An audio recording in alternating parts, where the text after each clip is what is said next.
Ladies and gentlemen, welcome to the Talkin Wrasslin podcast with your host, the macho-loving, cornet-carny, little munchkin Denny Vale.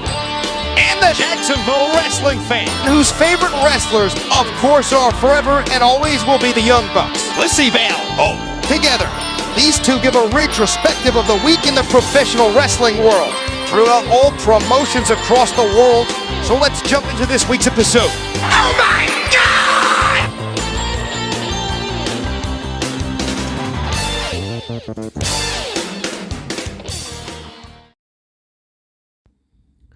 And hello!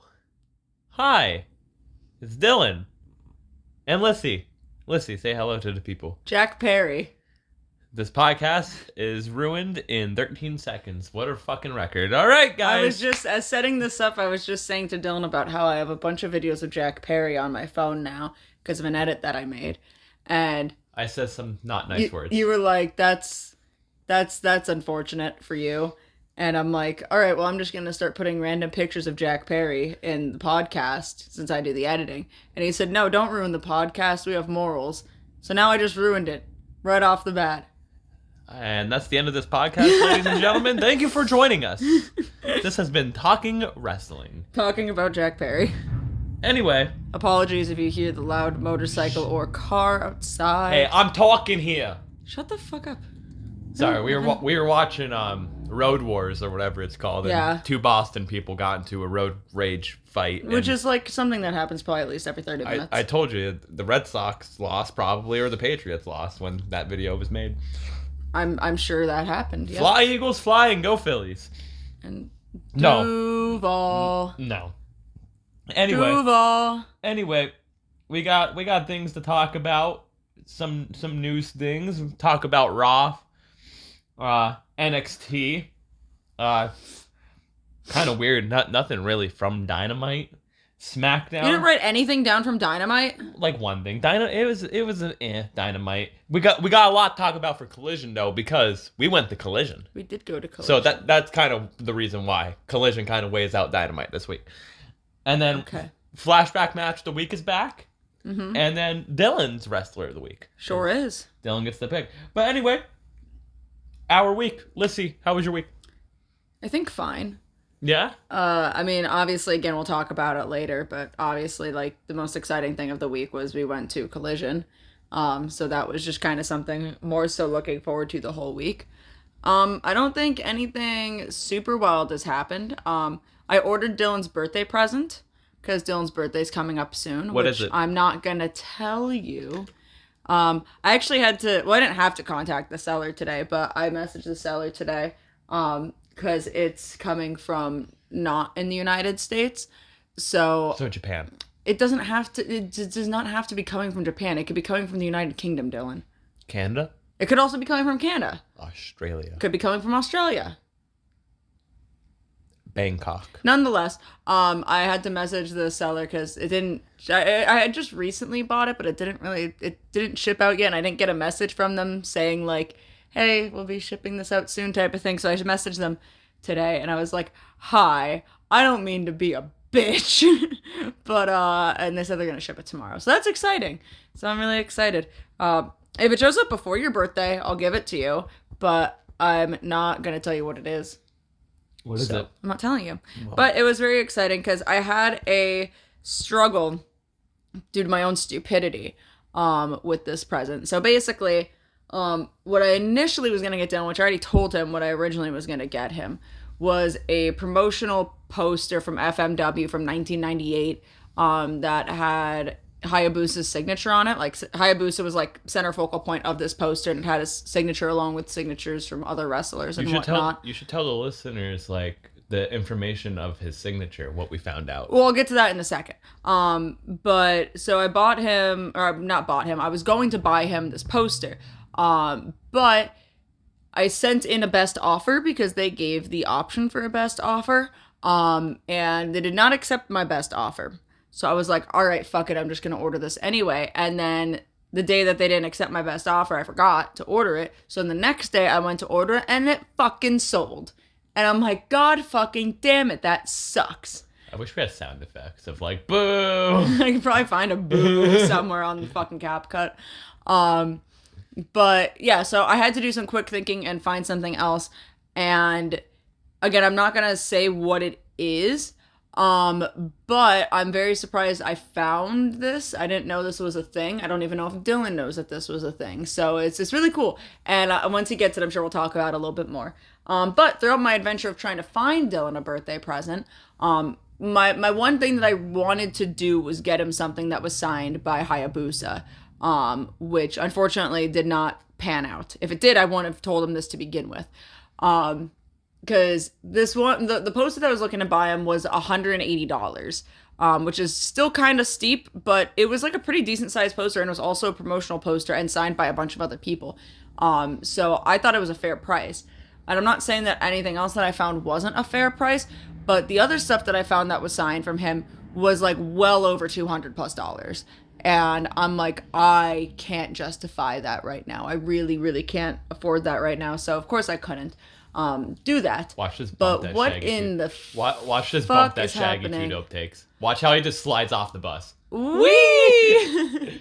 I put on That's me. I put on a random episode of WCW Nitro from 2000. It's the one where Vince Russo wins the belt, and we are currently having that 70s guy Mike Awesome versus ICP. But throughout my adventure of trying to find something within my price range, that was signed by Hayabusa, which aside from this poster I did not find, I came across some information that seemingly is probably, I guess, common knowledge, but something I just didn't necessarily think about until like after I noticed it. So the poster I was looking to get Dylan was from 1998, and Hayabusa's signature was like, it was almost written out in English as you could like His whole name. His whole like name, Hayabusa, written out in English. And it was pretty nifty. It was a lot longer. And then there was stuff I found like signed cards from like 2002, 2003 that was his signature, but it was just in kanji. And I thought that was super interesting. And I'm sitting there and I'm looking at it. I'm like, why the fuck did he change his signature? And I remembered it was, 2001 he got injured? Yeah. So I guess that makes sense if he was paralyzed and, had to figure out how to completely do his signature again for other things. I mean, I'm not sure by 2002 and 2003 how much more mobility he really got, but I guess he would have had to gotten enough to be able to write kanji. So I thought that was very interesting that to kind of see that, not necessarily in person, but something I wasn't necessarily expecting to learn and find out. I didn't know about that. Of like, that's just my assumption at the least, because everything else that I found that had that longer signature, it's the way it just adds up. Yeah. With everything of the time frame of his injury and everything. But everything I found, like from the time frame with his signature being longer, was before 2001, and anything I found that was in like the early 2000s that was the kanji was like after 2001. So I was like, that's really interesting and also incredibly fucking sad, but very interesting. So again, it was something that I never really thought about until like I was just kind of in the process of actively looking out for something. So I mean, I guess if you end up buying, and again, this is just kind of an assumption. I don't know, and we necessarily also can't exactly ask him.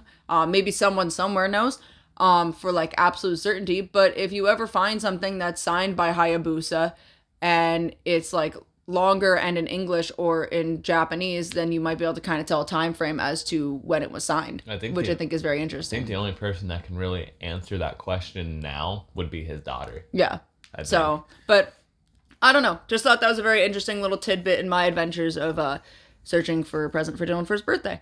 But aside from that, yeah, I don't really have too much to say that happened this week. I don't think I aside from Collision had anything really interesting go on.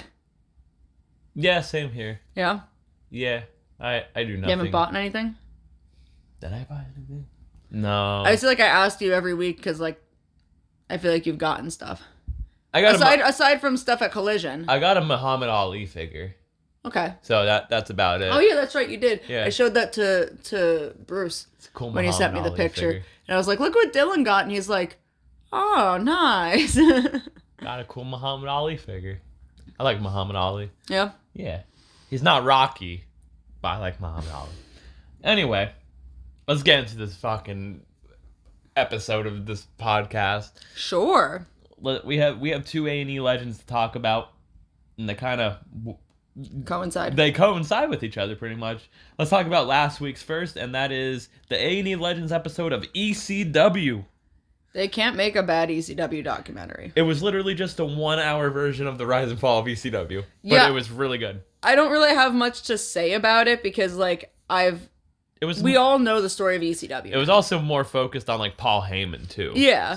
So, but it's kind of one of those things where it was, like, it was a good documentary, but there's really not much to touch on about it because, like, I don't mean this in, like, a rude way, but it's all kind of the same repeated stuff by now. Yeah, like, man, what could have been? What should have been? What should have been? Who didn't have money? Yeah.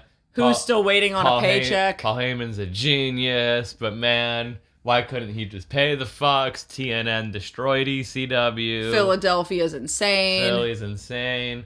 ECW just lives on forever and ever. You hear those ECW chants all the time. Yada, yada, yada. ECW. And if you believe that ECW died in a court of bankruptcy, you could suck my fucking dick. Yes. Yeah. But I miss ECW. I often go back all the time and watch ECW and stuff. I mean, I'll still say, obviously it's not exactly the same thing, but I'll still say, like, I think it's cool now how current day history has essentially repeated itself, where we have WWE as WWE, AEW as WCW, and GCW as ECW. Yeah. You know what I mean? So, and TNA is still just kind of somewhere, and Ring of Honor is still just kind of somewhere. Well, the thing is, Ring of Honor and TNA didn't come until WCW in 2002. 2002, yeah. TNA and WCW came out of the death of ECW and the death of WCW. Well, yeah, but, like, I mean, what I'm saying is, like, they're still, like, in existence. They're just kind of somewhere, you know? Like, they're still here. As other people call it, protection witness program. Because it's like, where the fuck are these people at? Oh, they're in Ring of Honor. Never hear anything about TNA fans, so hope you guys are doing okay. Anyway, the next A&E Legends episode was about Rob Van Dam. I can't do the voice. Yeah. Bryce needs to be on the episode to do the voice. When Bryce gets on the podcast, we'll have him. Have him do an RVD impersonation. Yeah, but it was about RVD, Rob Van Dam, the whole fucking show. Again, I feel like we saw an RVD documentary. We have. There's a couple, right? There's quite a few. There's some on the network. I don't know if I've had you watch one. It's called Headstrong. I don't know if I saw that one. It's about concussions, but it's RVD's in it and like a main focal point on it. It's actually a really good one. It's about concussions and CTE and everything like that. But so I mean, again, kind of like already knew the whole career at this point of RVD, but never necessarily would get sick and tired of hearing about it either. Like, yeah, I could sit down and listen to RVD talk all fucking day. What do you think of? I know you don't really know much about the original Sheik, but what do you think of RVD just being trained by the original Sheik? I think that's absolutely fucking wild, and I don't know if I should like call it like wild fucking luck, because it doesn't seem like from how he was explaining like his personal criteria of a trainer was necessarily anything that falls into luck. But it was just like, oh, of fucking course he was. Because why the fuck not? Because for some reason that seems like the most RVD thing to fucking happen. And have you? I don't think I've ever have I shown you Sheik stuff? Probably a while ago. Yeah, I have to show you some Sheik stuff. Sheik's fucking insane. But RVD, yeah. I mean, obviously they can't go full in depth and everything. But fun fact. I forget if they mentioned it in this documentary. He was in WCW for like a very short time as Robbie V. And then he went to ECW, and that's where he got his fame. Mm-hmm. And then he went to WWE after the invasion, and he was pigeon-toed, but man, he was like he had a ceiling, unfortunately. He needed to break through that glass ceiling. But it was still at a time you had Austin, you had Rock, so it's hard to get fucking over them. Yeah. And then, so he gets the hardcore title, has great hardcore matches, he got to face Rock, he got to face Austin. And then, the fans were clamoring for it. They were clamoring for ECW. Mm-hmm. And then he faces John Cena at One Night Stand. He wins the belt, and then he has marijuana in his car, and he gets arrested. Which is still so stupid. It's so dumb. He didn't even get arrested. No, yeah, he didn't get arrested. He got a ticket. Yeah, he got a ticket for possession and speeding, and that was it. It wasn't even like they weren't smoking at the time. He could have just blamed it all on Sabu, honestly. It could have been like, Vince, the weed wasn't mine, man. So, fun fact, they didn't tell that, but if you listen to RVD's podcast, One of a Kind, and if, like I said, like I listened to Bruce Pritchard's podcast on RVD the one time, Sabu was actually trying to get the blame, like, right on him and not RVD. Oh, what a good guy. Because, one, they're best friends, and he knew what it meant to Rob being the champion. Yeah. So, and Sabu just didn't give a fuck. No, as Sabu would say on Twitter, LOL. But what a good guy that's having a Twitter meltdown right now. Like Sabu would literally just was like, it was me, it was all me. Like, it wasn't Rob, like, it's mine and everything. So he was trying. Yeah. What do you think of RVD and Sabu? Wild fucking characters. Wild fucking guys. Love them. Love them. Nightmare blunt rotation. Speaking of no, wild... that's the best blunt rotation. What the fuck are you talking about? Speaking of wild and nightmare blunt rotations, Violent J of ICP. I don't want to talk about ICP. He's mad. Give me my fucking coffee. He's mad at CM Punk. Over, me too. Over a handshake that happened 20 years ago in TNA, and I have a screenshot of what he said. I'm mad at Punk too. So let's read this. So Violent J took to Twitter just randomly on like last Monday actually, just randomly went to Twitter, and this is what he said. And I'm gonna read this quote verbatim. Fuck CM Punk for life. You wouldn't shake our hands in TNA, little bitch. And you clown on the only real friend you ever had in Colt Cabana, you bitch. I shared my bank account with my mom before she passed, you little insensitive bitch. You little heartless alien. Suck my dick, you little weak bitch. Couldn't beat a jobber in UFC, you fucking nearly pathetic little joke. Come beat me up, bitch. You suffer inside everyone, and they mama know that. Get your head right. You little suffering ass bitch. Violent J of Insane Clown Posse, just as legendary as you little bitch, face it. That's how I imagine I sound like when I bitch about CM Punk at work. Quite literally. And I'm not gonna except for like sharing a bank account with my mom. And I'm not gonna say it here, because I shared a bank account with my dad. I sent that to Bryce, our friend Bryce, and the viewers know who Bryce is at this point. Yes, and Bryce just texted back and was like, that sounds like a person that we know would how they would say something. And it's like, honestly, yeah. Oh yeah. Which, when we get into a future episode of shooting on KWA and DCW, I'm sure you guys will know what we're talking about. Dead ass, that's probably exactly how I sound at work when I'm popping off about something stupid that CM Punk did. I just find it... You little bitch, CM Punk. I just find it very funny. And then a bunch of videos came out when Punk was in IWA Mid-South where he was like, fuck ICP.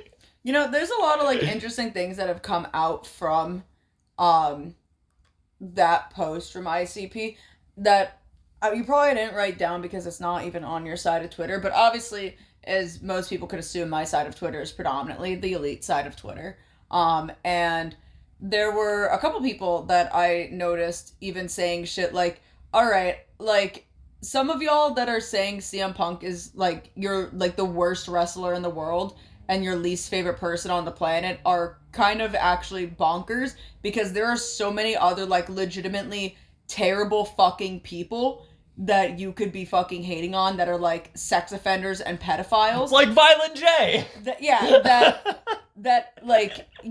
And people are like, and some of these people are even just like, I don't even like CM Punk. They're like, I'm not a CM Punk fan, but, like, you know, yeah, he had some backstage beef and whatnot, but, like, he didn't, like, touch a kid. Yeah. So Marty Scurll. Yeah. Joey Ryan. There's still so many people I see fucking praising fucking Scurll on Twitter, and I'm just like, Marty get Scurll. rid of the fucking umbrella man. Fuck him. Fuck Marty Scurll. Fuck Joey Ryan. Anyway, this all comes down to me and Bryce were talking about it. So it's ICP being ICP. Well, I don't even want to say ICP because this is just Violent J. It's not even fucking Shaggy saying shit. Yeah. Shaggy's in his own. I don't know what the fuck Shaggy's doing. He doesn't even wrestle. Violent J does, which is, mind you, Violent J has a heart condition, so I think CM Punk can fucking beat the fuck out of him. I don't know if you want to start someone when you have a heart condition. I know I wouldn't.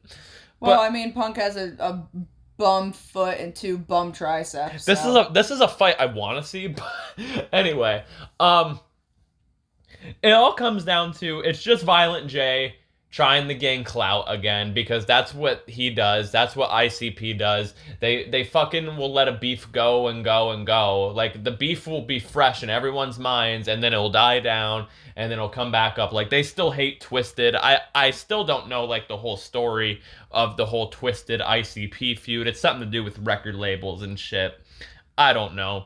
I've always preferred Twisted over ICP to begin with, but that's a story from another time. But also this comes down to, this is just Violent J trying to gain clout for himself and also JCW because they are recently reviving JCW. Well, I think it's actually kind of fucking insane because like I know I've never liked ICP.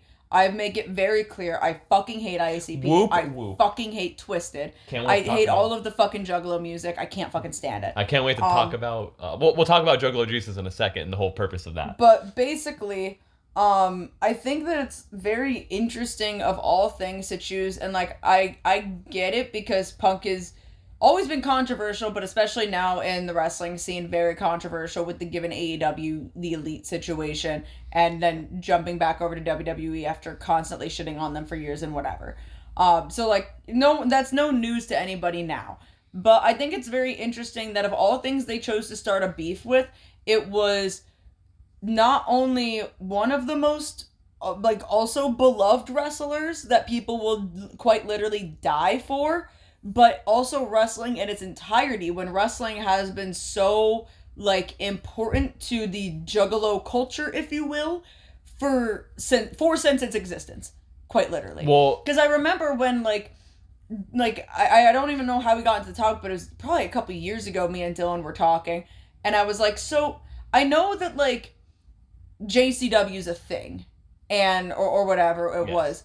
But I was like, how generally important is wrestling to Juggalos? Because like, are they just like, are the members just fans of wrestling and have their own thing, or is this very centric? And it's very centric. But you got to think of it's not wrestling that's important to them. It's backyard wrestling, deathmatch wrestling, hardcore wrestling that is important to them. I mean, yeah, they still like the wrestling and stuff like that, but like. That's why I made the perfect segue into it. That's why I made a gimmick called Juggalo Jesus for two reasons. I hated it. It was a joke gimmick, a jobber gimmick. We've only had a select few people, and we needed to get people over in squash matches, and I was fine doing it. And I also just did it to shoot on some people that liked having clown gimmicks, and that's why I did it. Because clown gimmicks, and I think Lyssie can fucking confirm with me, clown gimmicks suck. I hate clowns, like in general. I fucking hate clowns. Clown gimmicks They're weird, suck. They're terrible, they're uncomfortable. It's not 1995. I don't like their shoes. You're not Matt Bourne. Or their noses. You're not Doink the Clown. Stupid fucking wigs. So, and of course, you know, when you're doing backyard wrestling, you run into some fellow juggalos and juggalettes, I guess, but juggalos. And for the juggalos and juggalettes, that's all that's running through my head now. Oh man! But you run into some fellow juggalos, and they have clown gimmicks. And honestly, I don't care if I piss off this person. And you like are standing there wondering what went wrong here. Why are you having a clown gimmick in the year of our Lord of 2024? Well, but then you also meet some juggalos that do the cool, fun deathmatch stuff that are just cool. Shout out the Go-Go. We love Go-Go. Shout out the Go-Go. Go-Go's cool. Go-Go and Brushy. Brushy's a motherfucker. Brushy's a motherfucker. New advanced Brushy with the gusset plates. Man, I should upload that match publicly again and tell people where to go find that so they can see Brushy. because dude, fucking Go-Go's awesome. I hated Talkin Wrasslin. But no, I mean I get that, but like, I mean it doesn't fall into necessarily like the backyard wrestling part of it all or anything. Oh, but oh, good. I was gonna say like I feel like still CM Punk kind of a person in general would resonate more so with not only Juggalos specifically. No, but you gotta think. He's a punk rock kid. Sure. I don't know anything about Juggalos. He's a punk rock straight edge kid. The Juggalos like the rap music and the Faygo. Punk likes Pepsi. There's just so many problems going on here. I would just say, like, with his time in Ring of Honor and even, like, possibly, like, ECW type of stuff, like, people would have maybe been drawn a little bit more towards him. No. So I feel like even picking anyone with wrestling, but wrestling in general to just start beef with is, like, now you're just trying to tear your fan base in half. Yeah. Like, that's what I feel like, is now you're causing, like, a civil war in your own fucking fan base. Are we shocked that it's ICP just starting shit, though? No, because they're stupid. They're fucking stupid. They make shit music, and Faygo sucks. No. Yes. No. Yes. Man, I'm gonna get Juggalo Jesus on this podcast. No, the fuck you're not. I'll interview him. Faygo is terrible. I hate it. And this is coming from the person with probably the biggest fucking sweet tooth you've ever fucking met. You drank Faygo before. I gave you some. When I was outside in the blistering heat, recording, sweating my ass off and thirsty. I needed something to Can we drink. just talk about for the fact of that Juggalo Jesus was more over than the other clown? Well, I mean, you did give people free drinks. But can we just, for the fact of, like, Juggalo Jesus was meant to be a comedy character, and the other clown character was meant to be taken seriously, and everyone hated it? Well, because there's a difference, right? Like, because Juggalo Jesus was able to wrestle?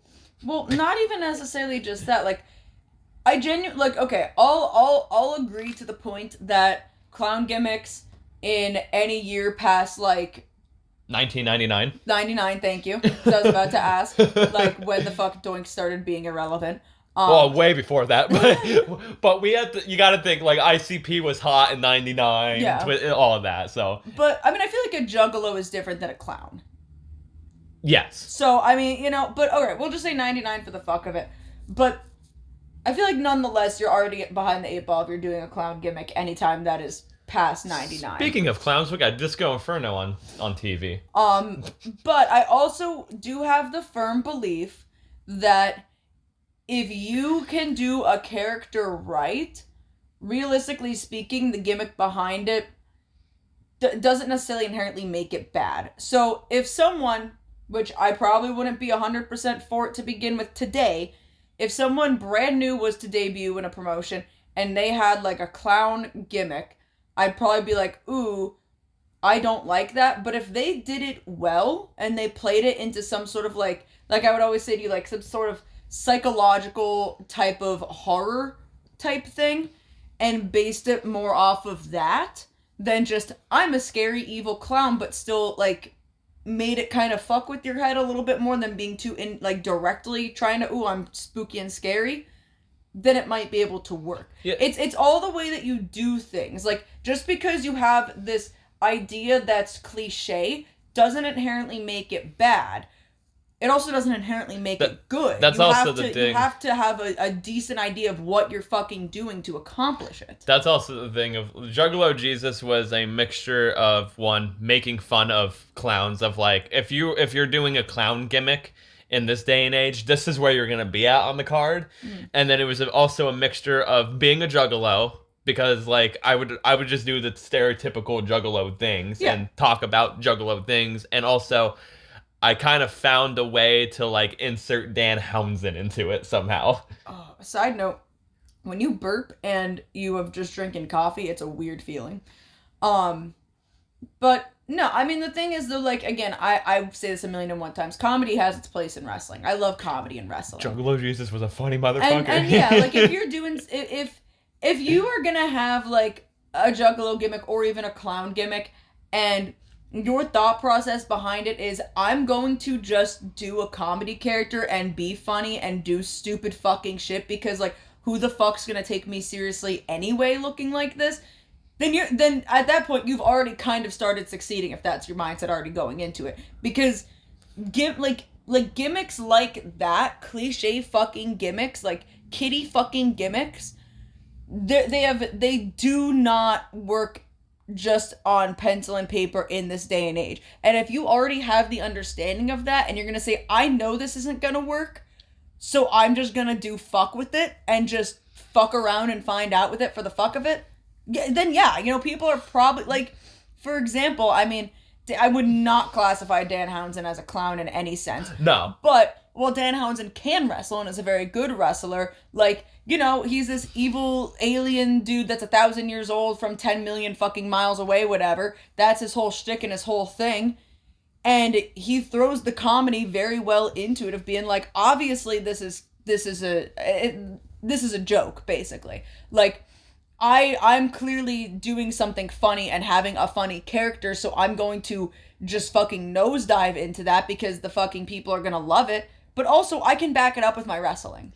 And Dan Housen also does have that more psychological, sadistic side to him. Yeah. So it works no matter what way he slices it. Let's put it this way. To put a bow on all of this, two things here. The other clown gimmick that there was, and then Juggalo Jesus. Like, obviously, your backyard wrestling, and, like, some people have kids, and, like, the kids would come to the show and everything. Let's put it this way. The kids loved Juggalo Jesus. Mm-hmm. They would be like, where's Juggalo Jesus? And, like, some of them knew it was me, and then some of them didn't know it was me.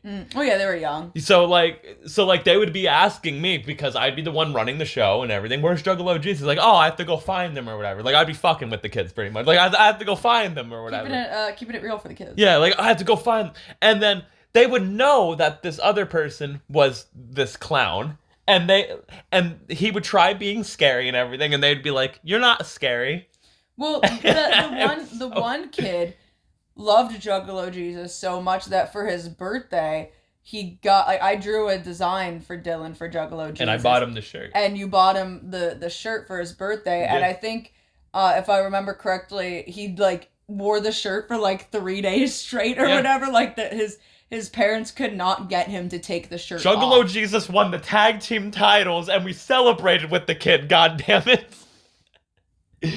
Juggalo Jesus won a belt. Anyway, oh god.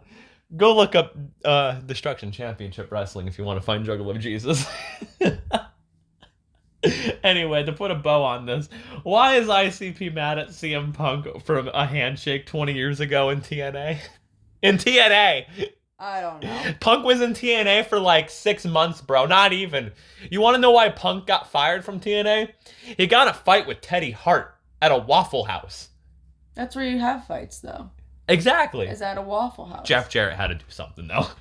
Okay, I'm gonna take a intermission quick. I have to use the bathroom. So we will be back in just a second.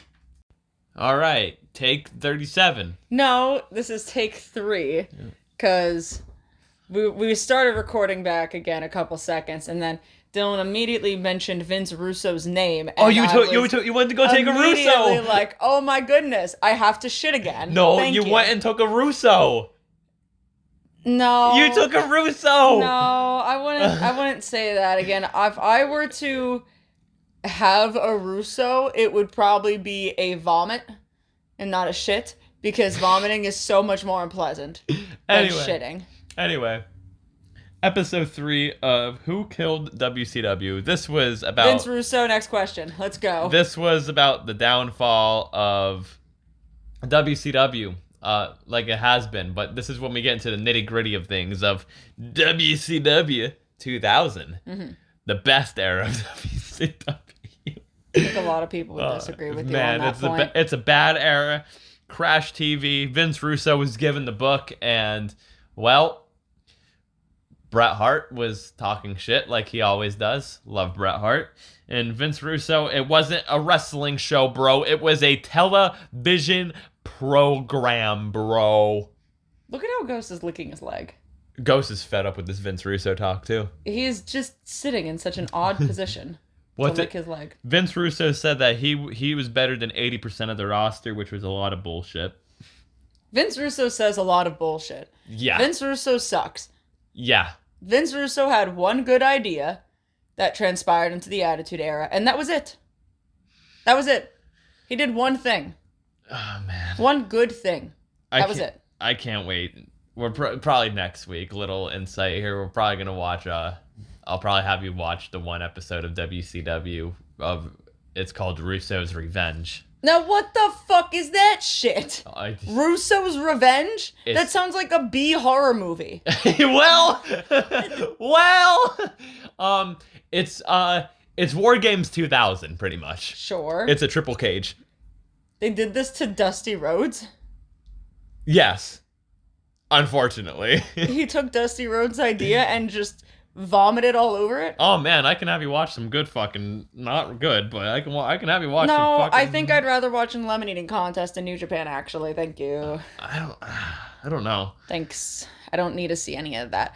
I'm tired of Vince Russo, and even though he doesn't do anything anymore aside from his fucking stupid podcast, I'm tired of him existing and hearing about him. The fact that people listen to that podcast is mind-blowing. The fact that people still love him, I don't get it. And, like, I don't know, because, like, here's the thing, right? Like, I did not grow up watching WCW. We did not watch WCW in my household. Now, granted, when WCW died, I would have been, like, 2? But, like, I don't ever recall, like, ever watching back on, like, tapes or DVDs even later on in life, or Googling stuff on the internet to find things out about WCW. I knew it existed, and I knew some people came from WCW, but I didn't, like, ever watch it in its entirety. And I don't know. I just have this irrational dislike of Vince Russo. I just think everyone does. I just, but, like, I don't even have a thing of, like, I watched WCW growing up and loved the product, and then this guy came into it and turned it into a mockery. I don't know. Whenever he talks, I want to scratch my fucking eyeballs and earballs out. Yeah. Like, and it's not even, like, his accent or anything like that. Was New York accent or whatever. Bro. No, it's just, like, the things he says and how he carries himself pisses me off so much. It's just... pisses me off. Like, I was watching an episode yesterday of WCW 2000 because it's just funny to watch. It's just fanable. Like, it's like people actually watch this. I know that's when the ratings started declining and everything, but, like, the fact that people still watch WCW around this time is fucking mind-blowing because, like, you weren't really paying attention, but I was like, there's literal signs in the crowd that say Russo equals ratings, and, like, people are, like, bowing down to him. Well, I even remember seeing that in, like, the documentary, Yeah. like, that there was, I think, a sign that's, like, Russo's God or something, and I'm like, Jesus fucking People Christ. loved Vince Russo, which is just fucking crazy to think. Anyway, we're getting to the nitty-gritty of WCW and who killed it and all of that. It's Vince Russo, spoiler alert, but I can't wait for tomorrow's episode because it's the last episode, and we're gonna see, like, the unseen backstage footage from the last Nitro. Yeah, that'll be interesting. Which is gonna be cool and everything because can you hand me your soda? you've heard you've heard the stories of, like, oh, they didn't know what the fuck was going on that day, which I believe they didn't. I mean, they didn't fucking know what was going on in WCW. Any day? Any fucking day. They would come into work and it'd be just a whole new thing, and then one day they come into work and the place isn't going to be there anymore. Yeah, pretty much. That's what happened. So, but yeah, cool, great, awesome. Fuck Vince Russo. I do gotta say, it's a very well put together docu-series, though. Yeah, I like it. I'm Yeah. enjoying it. Yeah, before we get into the next thing, because I peeked over and looked at it, I just want to mention this super quick. Because, like, I would love to actually sit down and fully watch this, like, more, like, be able to pay more attention to it. And I know you already watched it, but I want to rewatch it with you. But since you and I haven't rewatched it yet, I put it on at work on Saturday, and me and Pat watched through The Wrestlers, that docuseries. Okay, yeah. And that was super fucking interesting. And I want to actually sit and watch that because there's a whole episode about DDT, and I was paying the most attention to the DDT one because Coda was in it. And I was like, all right, so where the fuck's Kenny? Where the fuck is Kenny? And I don't know. I just thought that whole thing was super interesting. And there was an episode that like I was in and out of because again I was at work where they were talking about the one that's on Hulu. Yeah. Oh, it's like an 8-part docuseries of some guy that I don't remember his name of went around and like. I thought you were talking about the OVW one that they just did on Netflix. No, the one on Hulu. I know you watched it before. At least you told me you watched it. No, I know what you're talking about. I watched the one on Evolve, I think. Yeah. I think that was the first episode. Yeah, I watched the one on Evolve. And there was one about Lucha LGBTQ plus and Lucha Libre. I remember seeing that one. That one caught my eye too. But I watched the Evolve one because it had Darby Allin in it. It was pretty interesting, and I really liked it. And I feel like we should check that out at some point and watch that because I was really enjoying what I was catching of it at work. The DDT one sounds interesting. Oh my god, dude! I don't remember. It definitely, obviously, I don't think it couldn't have been the one about DDT at all. But I think there was just another one that was like talking about. Oh yeah, it was just about death matches like in general. And I turned the corner and I was like, why the fuck is Onita on the TV again? Oh man, that has what to is be a good Onita one doing? too. Like, oh man. So no, it was a really good series. And like, yeah, I think the first one was about Evolve because they were following, I think, Ethan Page and Darby. Yeah. And that was really interesting and really cool. And I didn't know that Darby got his fucking elbow split open with a fucking shovel. Yeah. So that was, and he was just like, no, we're finishing this shit, man. It's not going out like this. We're finishing this match. So no, that whole series was interesting. So I think we should add on to that because obviously these A&E documentaries aren't going to last forever. They're probably going to be wrapping up pretty soon. But there's so many things that we can watch. Like, fuck, we have the movie The Wrestler that we can watch and be like, We've seen The Wrestler. That's a good movie, though. We've seen The Wrestler. Necro Butcher's in the movie. I know. What I'm saying is we could rewatch it and talk about it, but we've seen it already. I'm actually waiting for Heels to be put on Netflix. Because it's going to be being put on Netflix. I haven't seen the not the WCW, the OVW, like, wrestlers. I watched that myself. But I still haven't watched that. It's a good one. But yeah, I mean, honestly, like I think that would be a really interesting thing for us to sit down and watch because I was really enjoying it a lot. So we got so many things we can watch. I'm always down for it. I'm gonna throw in a new section of this fucking podcast. Dude. I'm gonna say each week we're gonna watch a random match from New Japan. Oh boy. And we're just gonna talk about it. You can just do flashback match of the week, god damn it. You don't let me do flashback match of the week. Hey, this one's it fits you very well, god damn it. I mean it does, but I could have We got things to talk about. Let's talk about thrown one out there. Let's talk about the next thing. Shane McMahon in AEW? I'm not believing it till I see it. Me either. Because Bruce, my boss, sent it to me. Like just the Shane McMahon is all elite graphic. And immediately just said back to him, I'm not believing it until I see it. Anyway, it's from Conrad Thompson. Good old Connie. Hey, the mortgage guy, Conrad Thompson. I listen to this podcast. That's going to get me some heat. I don't give a fuck what people think. Conrad Thompson revealed on Grilling JR, Jim Ross's podcast, that he received a text from a friend who claimed Shane McMahon has reached out to AEW talent about hypothetically joining the company. I'm not believing it until I see it. I'm not believing it until I see it either. Why was there a picture of Joe Hendry? Because I sent it to Bryce. Why is it just... Is that your most recent save is Joe Hendry? No, my most recent save is... Oh, it's me at Collision. Where the fuck was that screenshot then? Because it had to have been like before the screen... Oh, there he is. It's right after I took a video of Joe Hendry popping up in NXT. Oh, sure, which we're talking about in a minute. Damn right we will. But if Shane is gonna be in an AEW, I don't think it's necessarily a bad thing.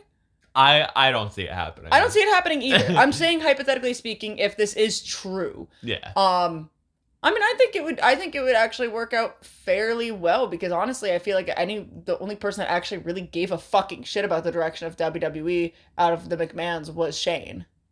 Yeah. So, I mean, I feel like if he was to join AEW, it would be beneficial. But also at the same time, I'm not going to hold my breath on that. I don't even know what the fuck they would have him do. What did he do in WWE? He worked backstage. But what did he do backstage? I don't fucking know. There's so many fucking stories that he was backstage, he helped with the talent, and then he was on the business side of things, but then he was just talent himself, and he was the general manager of SmackDown. I don't fucking know. I just think that by him kind of being the only one to actually give a shit about the company and the business and the whole fucking family, that in itself says enough to me to be like, I think his heart is at the very least in the right place. So I just like how all the AEW freakazoids that have shit on Shane McMahon after all these years are like, yo, he should come to the company. I would never in my entire dreams shit on Shane McMahon because, again, Shane McMahon was the only sensical one. He's the best McMahon. Realistically speaking, I don't think anybody in that family, aside from Shane and Vince McMahon Sr., gave an actual fuck about wrestling. I'm gonna say that with my full chest. I don't believe Vince McMahon Jr. actually ever really gave a shit. Stephanie gave a fuck about the women's evolution. Let's put it that way. She helped with the women's evolution. That's very fair. That's very fair. You gotta give Stephanie kind of her flowers. Yeah. I get what you're saying, and I agree with you. But you gotta give Stephanie a little bit of the flowers. That's fair. Nope, you know what? You're right. That is absolutely very fair. But Vince Jr.? Oh no, fuck Vince Jr. No, I think genuinely he only ever actually gave a shit about the money. He never gave a single solitary fuck about the wrestling business in general. I'm not even going to be talking about just his talent. I'm saying as a whole the wrestling business. I don't think he genuinely cared. Ever. Well, yeah, he monopolized it. Exactly. That's all it was. So I just, it's a very sour taste in my mouth. He ain't give a fuck about it. Anyway, speaking of the wrestling business, let's get into the wrestling. Let's start with Monday Night Raw, which was a pretty banger episode, I gotta say, because I half remember it. I know we stopped about midway through, so yeah, but we didn't really miss much. We got the main things that we're covering here, and that is Seth freaking Rollins is back. I would like to formally make my apology to Mark because we spoiled it for Mark on Facebook. And he now has us muted. Does he really? Yeah. Because he texted me and he's like, I swear to fucking God, if you and Dylan spoil one more thing for me, I'm going to fucking lose it. I'm like, just mute us, dude. And he was like, I'm muting you. And I was like, mute us then. I'm like, I for the most part, I keep stuff to Twitter, especially when it comes to WWE. Because 9 times out of 10, there's not something that I genuinely give a shit enough about in WWE to share. But Seth coming back was one of them. And I accidentally spoiled it and ruined it for Mark. So I'm very sorry, Mark. It was a big surprise. But yeah, no, I was so fucking excited. No one knew. So fucking excited to see him back. No one knew. I hope he's good. It's Can I have a soda again? It's great. It's great when journalists don't know shit. Yeah. It's fucking great. He's back, and it seems like his first feud is going to be with Damian Priest at Money in the Bank. He's probably going to lose because Gunther's going to win the belt off of Damian Priest. But it's cool that Seth's back. Hopefully his knee's, fine. That's what I like. Now, granted, we don't know the severity of what everything was or how close he was to actually being able to come back around the time when Mania happened and how much he's really playing into it and how much he's not really playing into it. Yeah. But I feel like it is very soon for him to be back. So I just hope everything's okay. Everything's good to go. Now, I mean, granted, though, if he's going to be building up stuff till when SummerSlam or Money in the Bank? July 6th. July 6th. And fairly soon. Okay, all right, yeah. I mean, if they're he probably won't. You'll be good by Money in the Bank. He probably won't wrestle. No, that's what I'm saying. If he's just coming out to, build a story and do promos and he'll be good and in the clear by Money in the Bank, then fucking awesome. Obviously he deserves the rematch. He lost the belt at Mania. It's the last time you saw him. And then they'll probably have him build up something going in the SummerSlam. Yeah. So I mean, I don't want to spoil it right now, but Jacob Fatu versus Seth Rollins. I'm just saying. Because the move is Solo versus Cody at SummerSlam. That's where it's going. Yeah, but Fatu's on SmackDown. We don't give a fuck about that right now, goddammit. Let Seth feud with the Bloodline. Okay. All right. Just saying. Okay. Anyway. I'm sorry. I'm sorry, because the next thing is more upsetting. In front of Daryl? The next thing is more upsetting, and that's the Alpha Academy splitting up. No, that needed to happen. My family got torn apart. But that needed to happen. No, it didn't. Yes, it did. No, it didn't. Yes, it did. What about Chad? And now Otis is gonna be hot for a little bit, and then once him and Otis Chad is extremely over, bro. have his thing, then they're gonna just throw Otis back down to the mid card, and then Maxine's gonna end up doing her thing, and then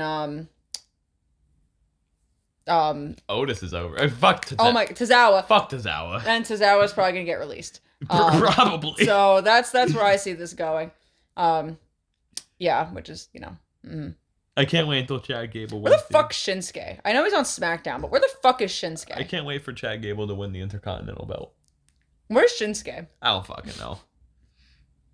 Anyway, I brought this up to you when they were doing the backstage segments with the Judgment Day, but the Judgment Day backstage segments, the acting is so bad that it's funny. Part of me feels like it's intentional. It's so, you know what I mean? Fucking like, bad. I don't. Okay, so I've never been a Finn Balor fan or a Prince Devitt fan, ever. So don't really know. Like, I mean, in New Japan, promos are kind of here nor there.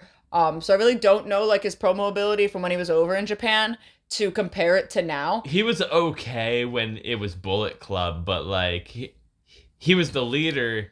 But like that's why they had Carl Anderson.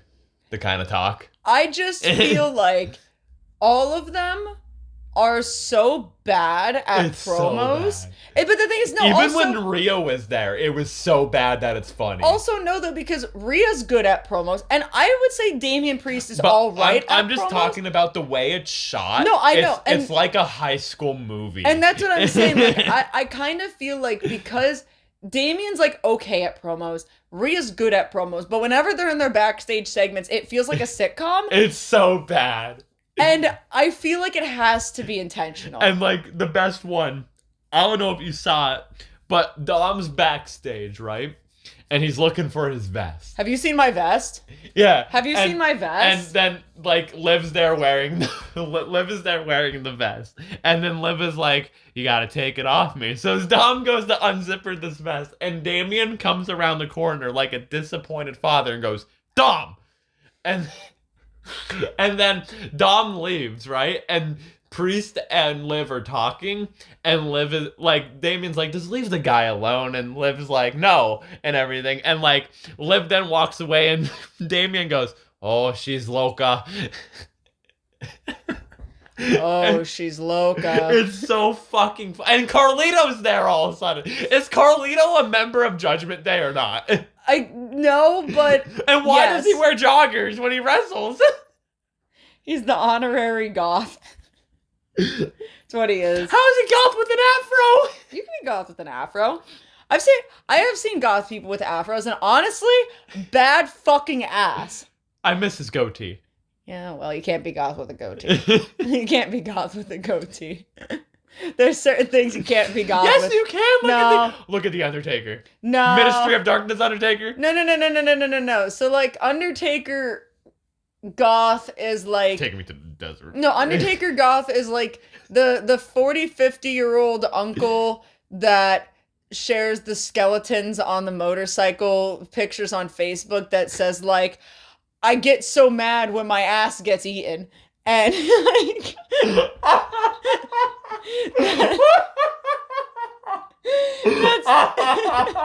oh my god. And that's what I assume Undertaker's fucking he gets mad when his ass is eaten. Yeah. And then above it says like support our troops. Like that's the Undertaker level of goth.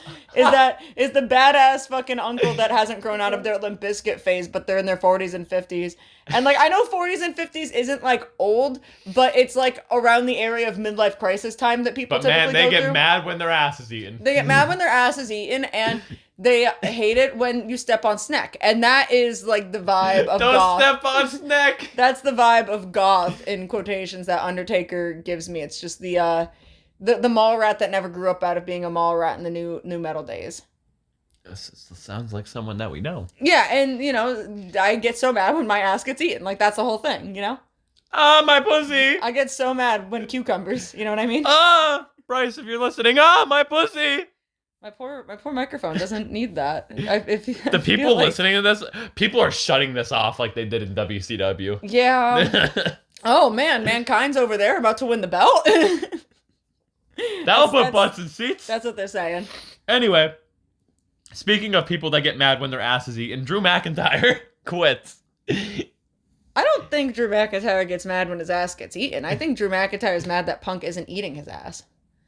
Because they're gay, dog. Yeah, whatever the fuck they got going on. Whatever they have going on is gayer than Pride Month, so happy Pride to Drew McIntyre and CM Punk. Honest I love to my Christ. girlies. It is so good being a Drew girly, especially right now, because, like, man, now granted, in all honesty speaking, when, not recently when he was gonna be, like, re-signing with WWE, but it was a couple years ago, there was, like, rumor mill going around that McIntyre might be going over to AEW. Yeah, that was a few years ago. And I was like, because at that time, they weren't doing fucking shit with them.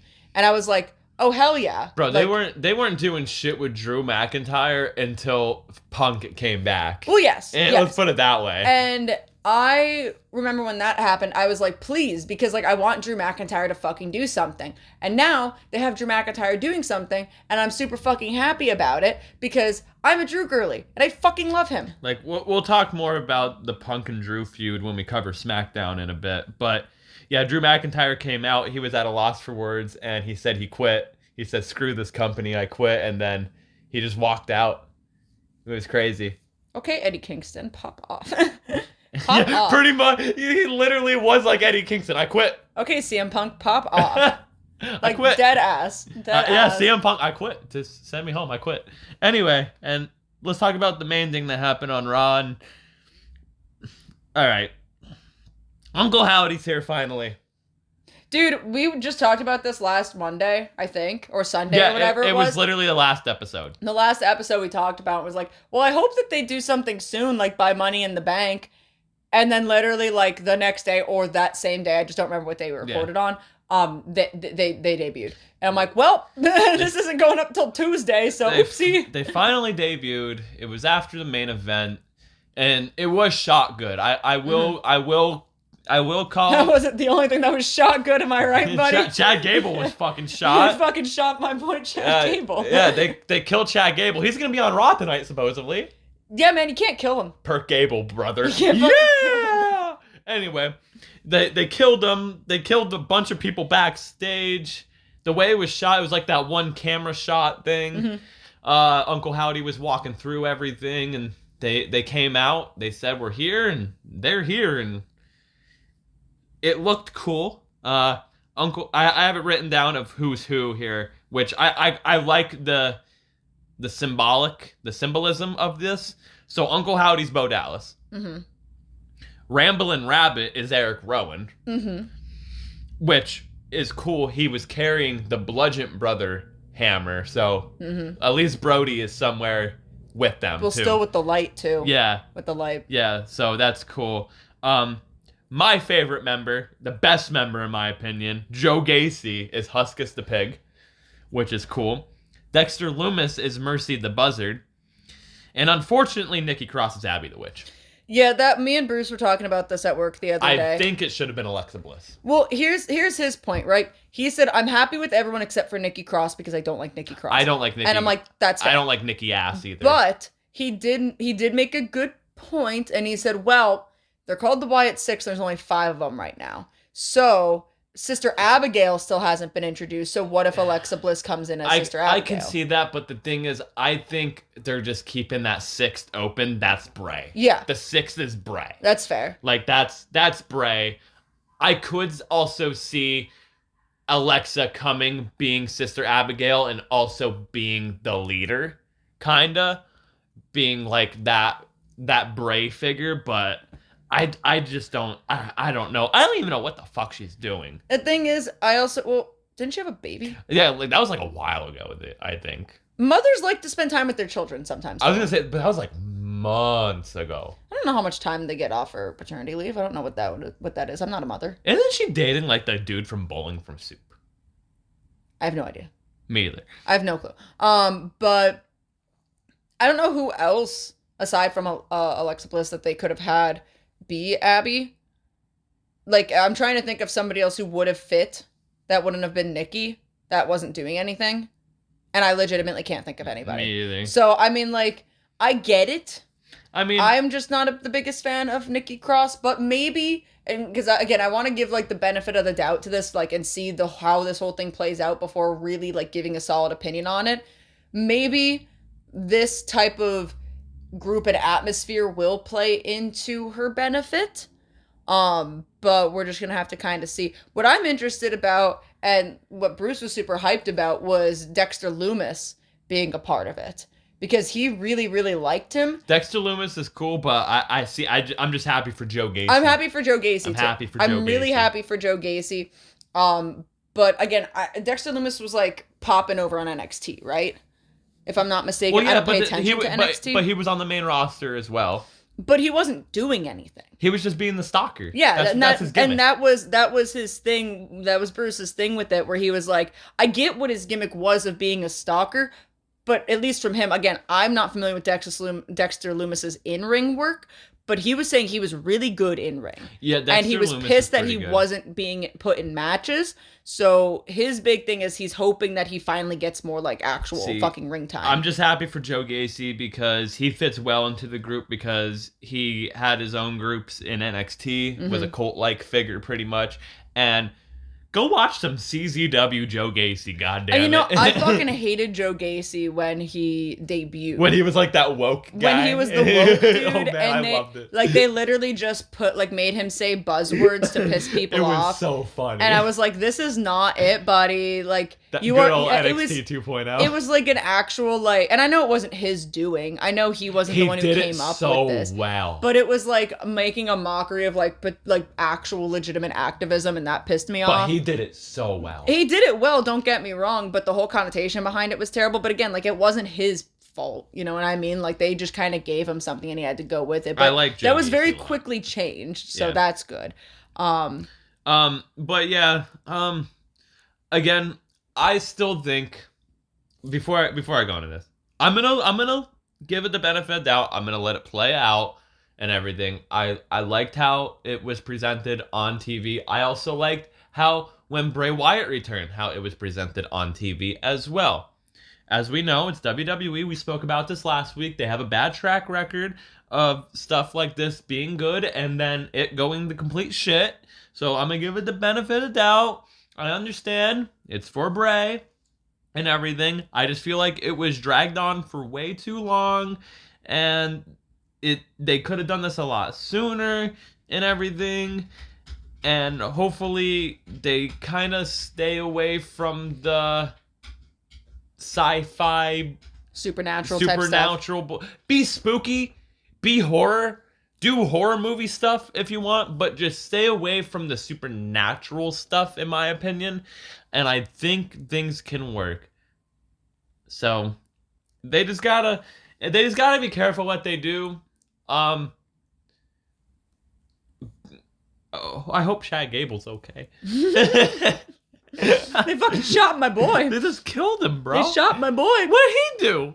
He just scared Dee Dee. What is he doing? He's got the zoomies. He's got the zoomies. Yeah, no, I'm in the same vein. Like, I'll give it the benefit of the doubt. I don't want to judge it too harshly. Again, presentation was great, but I'm hoping that the presentation of their debut is not the high point. Yeah. Like, I'm hoping it's not all downhill from here. I want it to be good. I want it to, like, actually be taken seriously. Another one of my biggest concerns with it was, you know, like, their track record with, like, the spooky shit and whatnot, and how much trouble they did have with fitting all of Bray's ideas into, like, things being realistic in wrestling. But, and I don't mean this in any sort of connotation of disrespect, but they're not exactly dealing with Bray anymore. So I'm wondering if Bo, because I'm sure he's the one orchestrating this whole thing, will be a little bit easier to work with the ideas than Bray was. And, like, I get why Bray was the way that he was, given, like, from an artist's standpoint and an artist's thought process of it. Go watch the Bray Wyatt documentary. Yeah. What Lyssie is saying is pretty much what Triple H was saying of Bray was hard to work with, not in a negative way. Yeah. It was just so many ideas. Yeah, and when when you're an artist and you want your art to be put out in the best way that represents you, and Bray just had it in a situation where it's very difficult to make your artist's imagery come out in the way that it does in wrestling. It's hard to do it in this day and age of wrestling. Yeah, and that's where they kind of had a lot of friction with it. But I get why he was the way he was and why he was so adamant on certain things about it, because you don't ever want to be told, like, your artistic vision isn't going to work or your artistic vision is too complex or this, that, or the other thing. Like, it's hard to explain if you don't really have, like, that same type of, like, artist mindset as stuff like this. So I get it. It just sucks, you know? But I'm hoping that this will be done better and taken more seriously. So we'll just have to see. I like that the puppets are now alive pretty much. That's what I like about it, is like the puppets from the Firefly Funhouse are now alive. Mm-hmm. Which is cool. And I like how they all kind of like, they all have like their different symbolic meaning behind them and everything. So it's pretty cool. To see it come alive, and hopefully this plays out good. Yeah. Anyway, to a quick NXT note here. Say his name and he appears. I believe in Joe Hendry. I believe in Joe Hendry. Joe Hendry appeared. He showed up. He showed up. He's not here, though. They said his name and he appeared. He sure did. They had a battle royal for number one contender for the NXT title. Joe Hendry appeared. Frankie Kazarian was also in the battle royal. Joe Hendry got thrown out like 2 seconds in, but like, man, those views on Twitter. Yeah, I know. He popped the fucking internet. Bro, he's going to be back. I hope so, but also... Oh, no, he's going to be back. I worry. I just worry. But also, like, I don't know how much I worry because, like, he's in TNA and TNA doesn't do too well. They need to put the belt on him in TNA. Yeah, like, that's the thing. Is I don't want them to take him from TNA because he's, like, the last thing that TNA has. Bro, he is so fucking over. It's ridiculous. He is. It's so fucking good. I love it. It was great to see him and get noticed. And that was pretty much NXT. We didn't watch anything else from NXT. No, I did not care enough about anything else. Moving on to a quick Dynamite feature here. JEFFJARRETT, that's Jeff Jarrett, Ain't I Great, is in the Owen Hart tournament. And he should fucking win the goddamn fucking thing. I'll take a little snippet quick to Collision because this didn't happen when we were there. So I'll just say, you know, I understood why, as soon as he was announced for like the Owen Hart tournament, why he was in the Owen Hart tournament. But after seeing his the video packages that they made for him that they put on Collision, just let him fucking win. Did you watch the whole one? Like, it's like 9 minutes long. Oh no, it's an uncut one. No, I didn't see the uncut one. I just saw the one that was on the Collision episode. Like I said yesterday, I don't care who the wild card is, even if it's fucking Hangman. Jeff Jarrett should win. This is a big missed opportunity. Jeff Jarrett should win the whole fucking thing. Who gives a fuck? He absolutely should. I 100% agree that he fucking should. And like, as much as I want the wild card to be Hangman, please, for the love of God, don't have it be Hangman. It should. Please don't have it be Hangman. Jeff Jarrett win the fucking thing. And even if it is Hangman, sorry, Hanger, I love you with literally my whole fucking heart, but just lay down for Jarrett, please. Like who gives a shit? Like, who gives a shit that it's for a number one contendership for the AEW title? Let Jeff Jarrett win. Let him go to Wembley, and he can lose then. Yeah. Let him just win the fucking tournament. Because then also, especially, like, if Ospreay is the world champion, I want Will Ospreay versus Jeff Jarrett. If Ospreay's going into Wembley as champion, Ospreay's winning. You're not going to have Ospreay in fucking London lose. That's already a fucking given. So, like, if it's Ospreay versus Jeff Jarrett at Wembley, like, we already know Ospreay's winning. Let Jeff Jarrett win. It would be a beautiful thing. We're not going to discuss the big hubbub about Dynamite because we don't talk about ratings. So, if you want to go talk about ratings, go listen to another podcast. Go do it somewhere else and don't do it on my fucking podcast. Goodbye. Because we just don't talk about ratings because it's stupid. It's fucking whatever. But all I'll say is it's sad and disappointing. Hopefully they figure something out. I blame Kendrick Lamar. I blame Kendrick Lamar because he had a fucking... I don't even know if that's the real reason, but I'm blaming him. Nope, I blame them because they're going to have Jeff Jarrett lose the tournament. I'm blaming Kendrick Lamar because he had a live stream or something. I don't know. Okay, moving on. Stop acting like the people on Twitter. No, I'm blaming him. Stop acting like the people on Twitter. That's the only logical explanation. Let's talk about a pretty fucking good episode of SmackDown. This was an all-timer episode of SmackDown. I did not pay a single second of attention to Yes, this. you did. I did when I walked through the door. And then you paid attention later on. Yeah, at the very end. We're going to talk about this whole shit, though. Anyway, that opening segment, holy fuck, blew me the fuck away. Okay. So it was very cathartic. So they're in Chicago. As always. And like Mussolini, Shut up. CM Punk arrived because they're in Chicago. He was hyped. He almost crowd stage dove again, which scared everyone. There's a funny video going around of some dude like cursing him out when he's high-fiving the crowd, and he just no-sells it. He's just like, yeah, whatever. He gets in the ring. He cuts a promo. He never stated if he's cleared or not. And that was the whole point of this. And then the greatest thing happened, which we've just been waiting for since he's returned. Paul Heyman. Mm-hmm. Paul Heyman came out.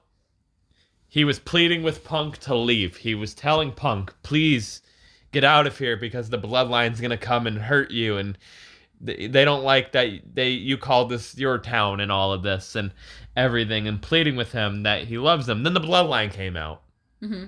And then Punk was like, I just see a couple of fake-ass Usos and a fake-ass a tribal chief.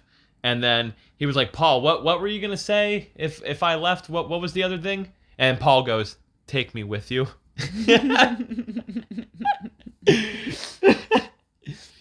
You know, I would pay good money for a Punk and Heyman run. They hugged. Yeah, but like them together yes. for like a long time. I forgot to mention that. They hugged. And then the bloodline was about to beat up CM Punk. And then Cody Rhodes came out with baseball bats, brother. And him and Punk strap him up. Yeah. Give them the tag titles. Cody and Punk. Punk and Cody. Phil and Cody. Phil and Cody. Phil and Cody. The sweet life of Phil and Cody. That was that. That was a great opening segment. And then it got better from there. And like it got really good from there. Like this, it gets good. Like there's only 3 things to talk about, but man, these things are all fucking good. They're doing like a backstage segment. I forget who. I think it was Waller and Theory were being like interviewed or something. Like sure. Backstage. I forget who it was. But you just hear like this noise from backstage, like from the other side of the garage door. And then the garage door opens and it's Drew McIntyre standing over CM Punk. He killed him. That's when I walked through the door. And I literally... No, you walked through the door in the opening promo. No, I didn't. Yes, you did. No, I didn't, Dylan, because remember, I had to stay at work for a little bit because it was downpouring, and I texted you and I said, I'm probably going to be a couple minutes late because I'm waiting for the rain to stop. And you said, you're missing an opening banger. And I walked through the door probably around like 8:45-ish, and the garage door was opening on the TV, and I stared at the TV, slapped the fucking bed, and said, God, it's so fucking good to be a Drew Gurley right now. It is so fucking good to be a Drew Gurley. He killed CM Punk. Yeah, I missed the whole opening segment. He dragged them out to the ramp, threw him on the ground. Punk's bleeding from his mouth, and he took a bracelet off of Punk that supposedly has AJ and Larry's name on it. Can't do that to Larry. I know, what the fuck? Larry's gonna come back and get Drew. Larry's gonna be pissed. Larry's pissed. Larry's gonna be pissed, dog. But they're obviously building the Drew and Punk at SummerSlam. Punk didn't announce that he was cleared yet, but he's more than likely cleared or just about to be cleared. And this is a way, because there's rumors out there, Punk will not be cleared in time for Money in the Bank, but will be cleared for SummerSlam. So this is probably a way to write Punk off for a few weeks so he does get 100% cleared. And unless he just shows up tonight, because fuck it. Yeah, fuck it. I mean, Chad Gable's no-selling dying. He got shot in the Yeah, head. he's no-sell dying, so it wouldn't fucking shock me. But Man, see, companies are getting too fucking indie. You shoot a guy in the head and then he's back next week. Fucking, they're no selling the moves. Maybe he doesn't have vacation time. No selling these goddamn moves. Maybe he doesn't have vacation time. Maybe. Can't He doesn't have sick time. He doesn't have sick time. Fuck. Can't take a day off. It's all out of his PTO. Yeah, the fuck. But yeah, they're obviously building the Punk and Drew. It was a really good segment, though. God, it's so good to be a Drew girly. It's about time Drew got up on Punk, because Punk's been getting up on Drew. So about time Drew finally got up on Punk and everything. But yeah, I'll keep saying it. Drew needs to win. Yeah, if Punk wins, I'm gonna be really pissed. Drew should win the match. So it's gonna be a good match regardless. I can't wait for it to happen. But I see Punk putting over Drew. Yeah, sorry, there's real graps going on. Oh yeah, we got Tajiri and Super Crazy. Real fucking graps, dog. We got Tajiri and How did we get to ECW? I just put it on. Oh. Did you do that when I was in the bathroom? Yeah, when you were pooping. I was not paying enough attention, I guess. I just looked up and I'm like, oh my god, Tajiri, hi. Hi, Tajiri. And Super Crazy. Anyway, then we had the main event, which it was Cody versus Solo, but wasn't even like really a match. It was like just they beat the fuck, like it lasted like a minute or something, and then it happened. What happened, Dylan? What happened on SmackDown? Jacob Fatu. Yeah. He's here. Solo better fucking get ready for his resignation letter. Lissy, what did I do when Jacob Fatu showed up? You did the most unthinkable, unheard of, like... Alright, so here's the thing, right? Let me fucking explain something to you people, right? Something happens with the Elite on the TV, and I pop, and Dylan's like, you need to calm down, right? You need to calm down, Lissy. You're out of control. And I'm like, Jesus Christ, I'm not out of control. I'm sorry that things in wrestling make me fucking happy. Dylan, when Jacob Fatu fucking debuts, decides to sit straight fucking up, scream, rip his shirt off, and start pounding his chest.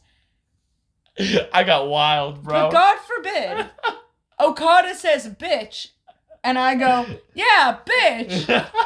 God forbid. Am I right, boys? Am I right? Give me your fucking drink, you fucking stupid Mark.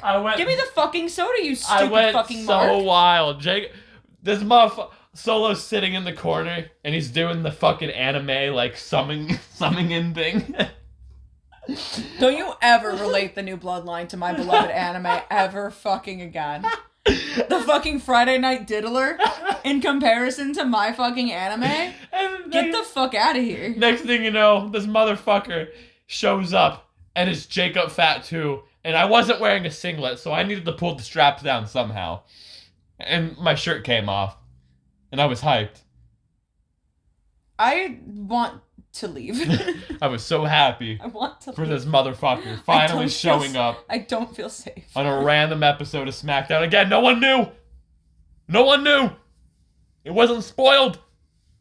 And he took out Kevin Owens. He took out Randy Orton. And he put Cody through a fucking table.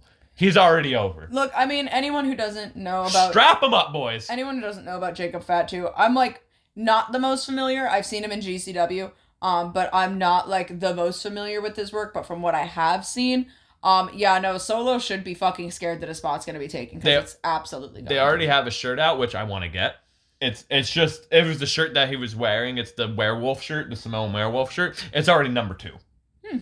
That's how fucking, like, that's how over he is. Good. It's so fucking great. I'm glad that a majority of the people, seemingly, in the WWE crowd know who he is. Oh, everyone knows. Like, it's not one of those things where it's just like, who the fuck is this guy? And people pretending to be of a fan when they had no idea who he was like 5 minutes ago. Yeah. So I'm glad that people actually know who he is. So that's really fucking good. Probably the best out of the fucking bloodline. Yeah. Strap them up, boys. No, hands down. Strap them up. It was an all-timer SmackDown, though. Did Tajiri just win? It was Yahoo! I think so, yeah. My guy. But what an all-timer SmackDown from Chicago. It's rare when you get an all-timer SmackDown these days. It's rare when you get an all-timer WWE weekly show. Yeah. Honestly. Literally. And I'm not even trying to sound biased, but it's gotten a lot better, but it's just still one of those things where it's like, all right, I could do without a lot of this, just for my own personal taste of wrestling. If you could, all right, let's move on to the next thing though.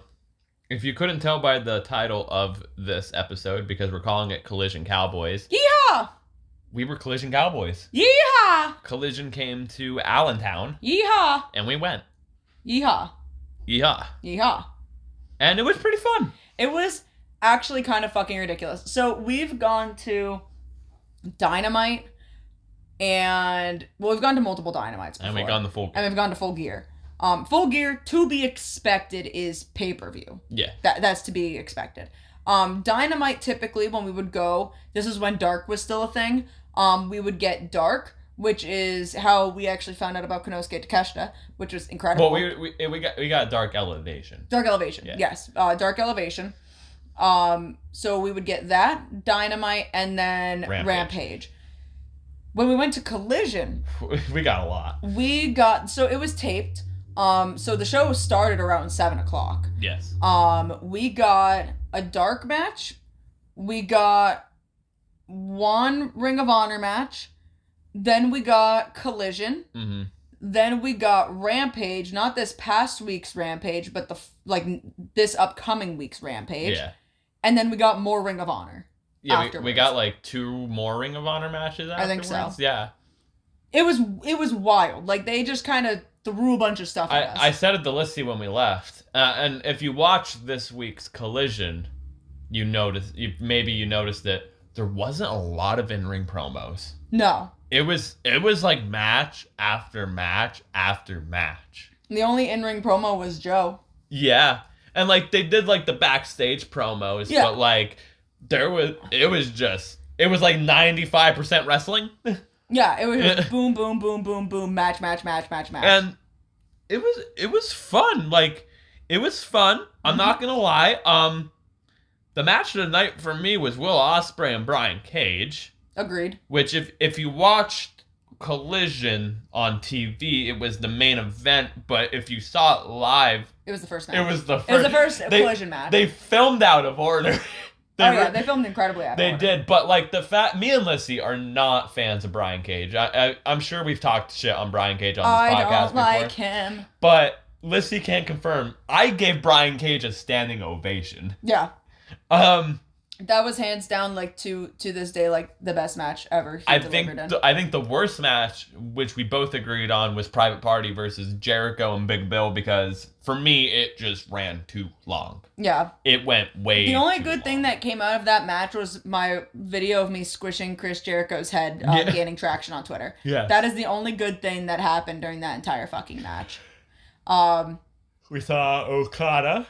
I lost my fucking shit for Okada. Versus Ultimo Guerrero, which was really good. Lost my fucking shit.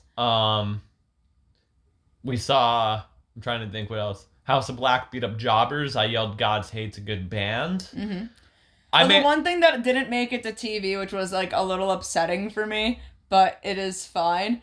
During the Will Ospreay and Brian Cage match, there was a "Get Your Shit In" chant, and I think it got cut out during editing, like when they went to commercial or something. Yeah, but that was fucking hilarious. That was the funniest shit. That was fucking hilarious. Brian Cage is Mr. Get Your Shit In. Trying to think what else there was Collision wise. I made it on TV. I did a little bit. You can specifically see me. I guess we'll post a picture on here of the screenshot of it's during Tony Storm and Mariah May's entrance. You can see half of my face made it in that, because the thing is, we were fourth row. But here's the thing, right? I'm 5'1", so I'm not a tall person, and I was surrounded by tall people. So whenever like we stood up, I could not really see much of what was going on in front of me. So definitely when being stood up was not being able to be seen on camera, which is fine. Like, I didn't get the seats to be seen on camera. I got the seats because I was like, I've never been this close to a wrestling show in my entire fucking life. It was small in there, yes. But it was like, it looked like wherever you sat wasn't like a bad seat. Yeah, no, it looked like there was really Yeah. just good seats in the house, but I never had floor seats before. Yeah, it was fun on the floor. So I really enjoyed it. The people we sat around were pretty cool. Yeah, we usually are bad luck with that. Yeah, there was an older guy sitting in front of us. I think actually directly in front of Dylan. Who we were talking to a little bit before the show. He was really fucking cool. He was telling us about like when he used to go to like WWF shows as a kid and whatnot. He was super cool. The guys next to you, I think you were saying were cool. You're talking to a little bit. Yeah. The people that were behind us actually. So we'll talk a little bit about this. About like the adventure of getting to the seats. Oh man, this is. But when we were like waiting in line, the setup was super fucking weird and we weren't sure if we were in the right area. So there was these people standing there. So I just asked them, I was like, hey, is this VIP or is this general admission? Because sometimes I wasn't sure if there was VIP packages or like if official platinum would classify for it. If they had like separate entryways. And we were like second in line almost. Yeah, no, we were super close. But they were like, we have no idea. And then when we ended up getting to our seats, they were sitting right behind us. So that was kind of cool. So I was like, oh shit, awesome. And then there was a guy that was sitting next to me who, no tea to this guy, but there was like a group of people that sat down that like were in the wrong seat. Like they were in the row behind us, but fucked up and they were actually supposed to be in our row. So they moved up and there was just a seat in between me and this this group of like four guys or whatever. And those guys were fine too and whatever. But I was like, oh shit, I hope this seat's just like perpetually open. Because who the fuck's just gonna buy one seat? And then this guy shows up and takes a seat. I'm like, God damn it! I'm like, son of a bitch! I thought I was gonna have an open seat next to me. But he was fine. Like, he didn't, like, cause any sort of problem or anything like that. He was just a dude. So I'm like, alright, whatever. But, like, I was like, God damn it! I thought I was gonna get lucky. But, no, all in all, like, it was good. We didn't have anyone, like, terrible sitting by us, which is always very nice, because sometimes you never know what you're gonna get in a wrestling show. And again, 9 times out of 10, we always sit next to some stupid fucking marks. So, that was cool. And if you watch Ring of Honor, don't listen. Because I don't know if I'm spoiling shit or not. But we're talking about our time here. We got to see Mark Briscoe versus Kyle Fletcher. Oh, I lost my shit. I was so happy to see Mark Briscoe. I was so happy to see Kyle Fletcher. And then we got to see a Pure Rules match, which I was very happy about. And then they ended the night with the Ring of Honor tag team titles of the Kingdom versus Grand Metalik and Commander. And I don't know if all of this was filmed or not. So typically, someone did get a like video on their phone and posted it to Twitter. So. Typically, the whole motive in every wrestling promotion, indie, AEW, WWE, send the fans home happy. When we went to SmackDown, Jey Uso lost to Gunther. No, he didn't lose. It was a it was a DQ. Gunther was the one standing tall, technically, though. And then Jey Uso threw his shoes out in the crowd. Yeah. And Cody Rhodes came out, send the fans home happy. That's what you do. So AEW actually did kind of a similar thing too. Of the Kingdom won, they beat the Luchadors. And they continued the beat down, and then Orange Cassidy came out. They took them out and everything. The Outrunners came out too, and they ended up 69 and in the ring, which was kind of funny.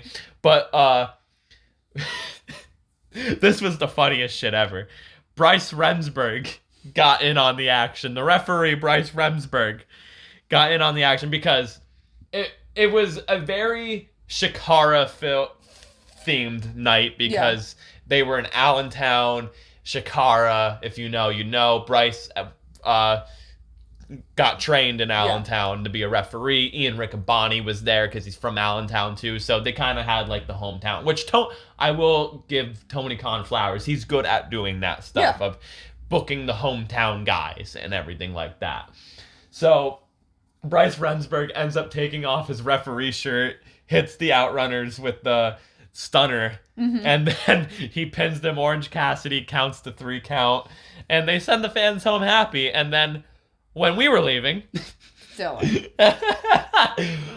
Bryce Remsburg, if you are listening to this, I am so sorry. I was very happy that this was so random. When we were leaving, we parked in this parking garage that was connected to the PP&L Center.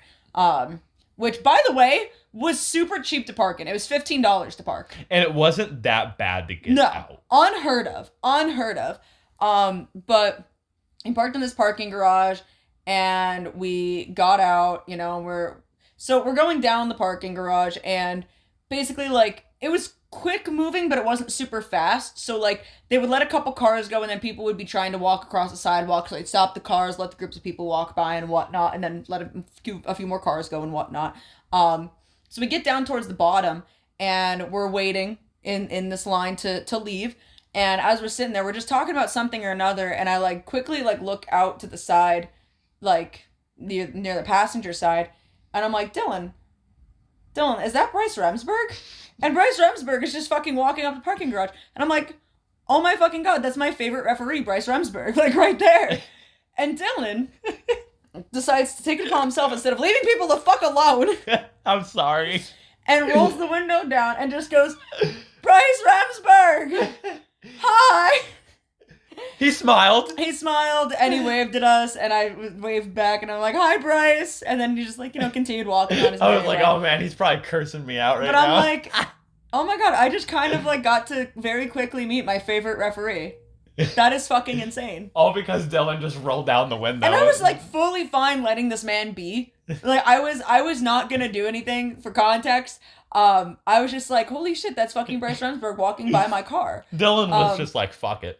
Also, we saw another Jaguars fan.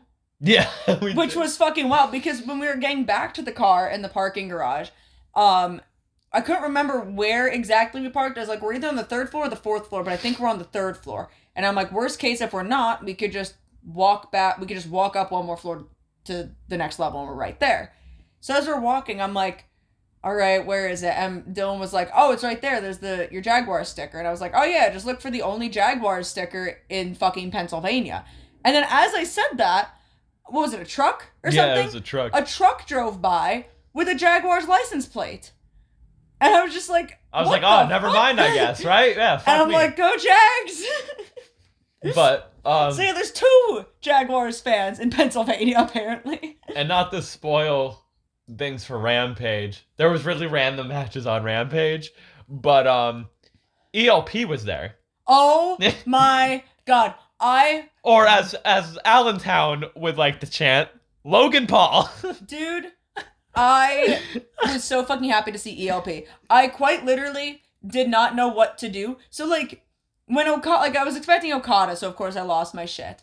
I lost my shit for Ospreay because I was expecting. I was very happy for Will Ospreay. When I saw Kyle Fletcher, I was like, oh my fucking God, that's Kyle Fletcher. I lost my shit. When ELP walked out, I didn't know what to do. I'm like, oh my God, ELP's here. And we got to see Shingo Tangi too, which is cool. I was quite literally mind fucking boggled, which still reminds me, I do need to go back and watch more of his stuff, because I really liked, from what I've seen of him, of El Phantasmo, a lot. Logan Paul? Entertaining Logan Paul is what ELP stands for. He was feeding into the chants. Oh my God, he loved it. People were chanting. He loved it. People were legit, like, watch Rampage this week. I'm sure you'll probably hear it, unless they cut to a fucking commercial during it. But, he loved it. But they were doing it, like, the whole match, so it's gonna be hard to, ignore. They were literally chanting Logan Paul during this whole fucking match, and he was feeding into it. He looks like Logan Paul.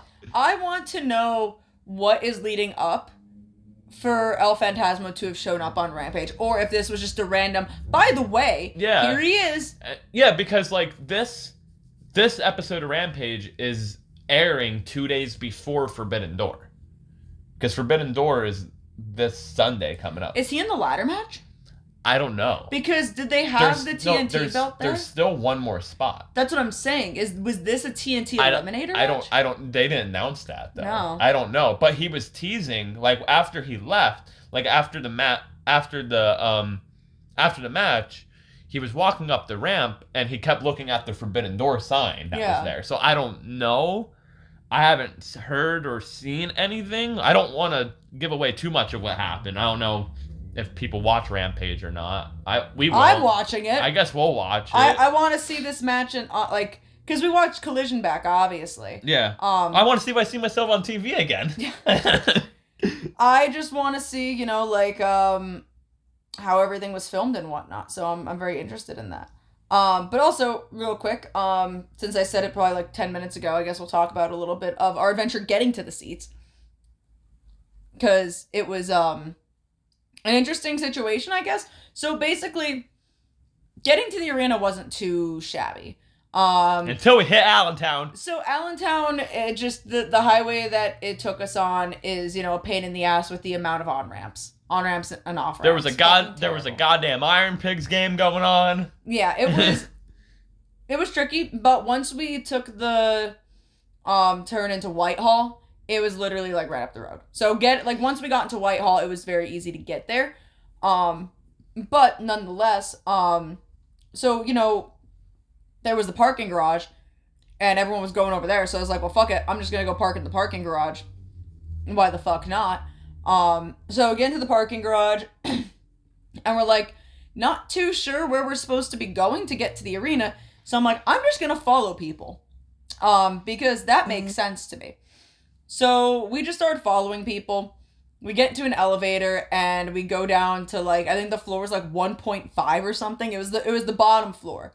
So I'm like, okay, so this is probably gonna take us to outside the arena. No, it took us inside the arena. So we get into the arena and there's people lining up inside. So I was like, okay. So we walk over. That's when I asked the people. I was like, hey, is this am I supposed to be here? Is this VIP? Is this GA? What is this? And they were just they told us we're fine standing here, so we're just assuming that this is general admission. And I'm like, all right, cool. So we just stood there with them. They finally actually let us into the building, not into the building, but into the actual area, the fucking stadium area or whatever.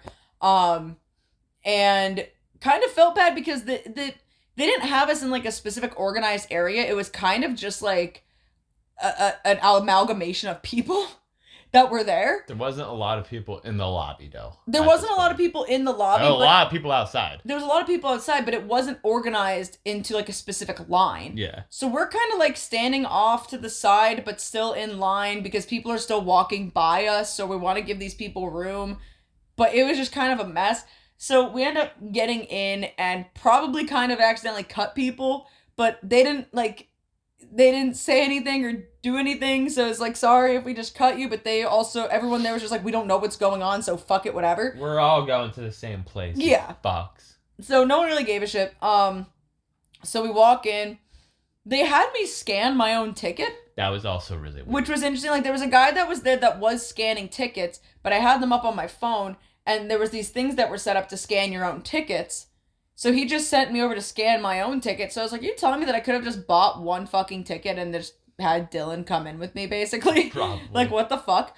But nonetheless, so, scan the tickets, go in. Merch table's immediately right there. We are third in line for merch. Insane. Very boom, boom, boom quick. Third in line for merch. We bought some stuff. Dylan, the merch line was better than the SmackDown merch line. So fucking easy. It was so fucking easy. They had, and it was pretty cut, clear, and dry too. They didn't have necessarily anything roped off, but they had, I think, 3 or 4 people that were ringing people. They had out. lines. And yeah, and in front of each person there was a straight back line. They had lines. And it just kept itself organized. But just like the SmackDown stuff, it was kind of slim pickings on merch. I don't believe that. I mean, I'm talking about t-shirt wise. Yeah. They could have done a couple of better t-shirts, but I got what I wanted out of it. And I got what I wanted. I got what something I didn't know because I wanted. I said last week to you, I was like, I really hope they have this specific shirt because I really want it. I don't care how much it is. I really want it. It's the Will Ospreay soccer jersey. Mm-hmm. I got it. And there was one specific item I was going in for that I was hoping they were going to have. And if they didn't have, I was probably just going to find something else. Because honestly, for not t-shirt related stuff, AEW does have a good selection at their merch tables. If you don't want a shirt, but you want something else, hats, scarves, figures, they have it all. They got a lot. So I was I'm sure I'll find something that I like.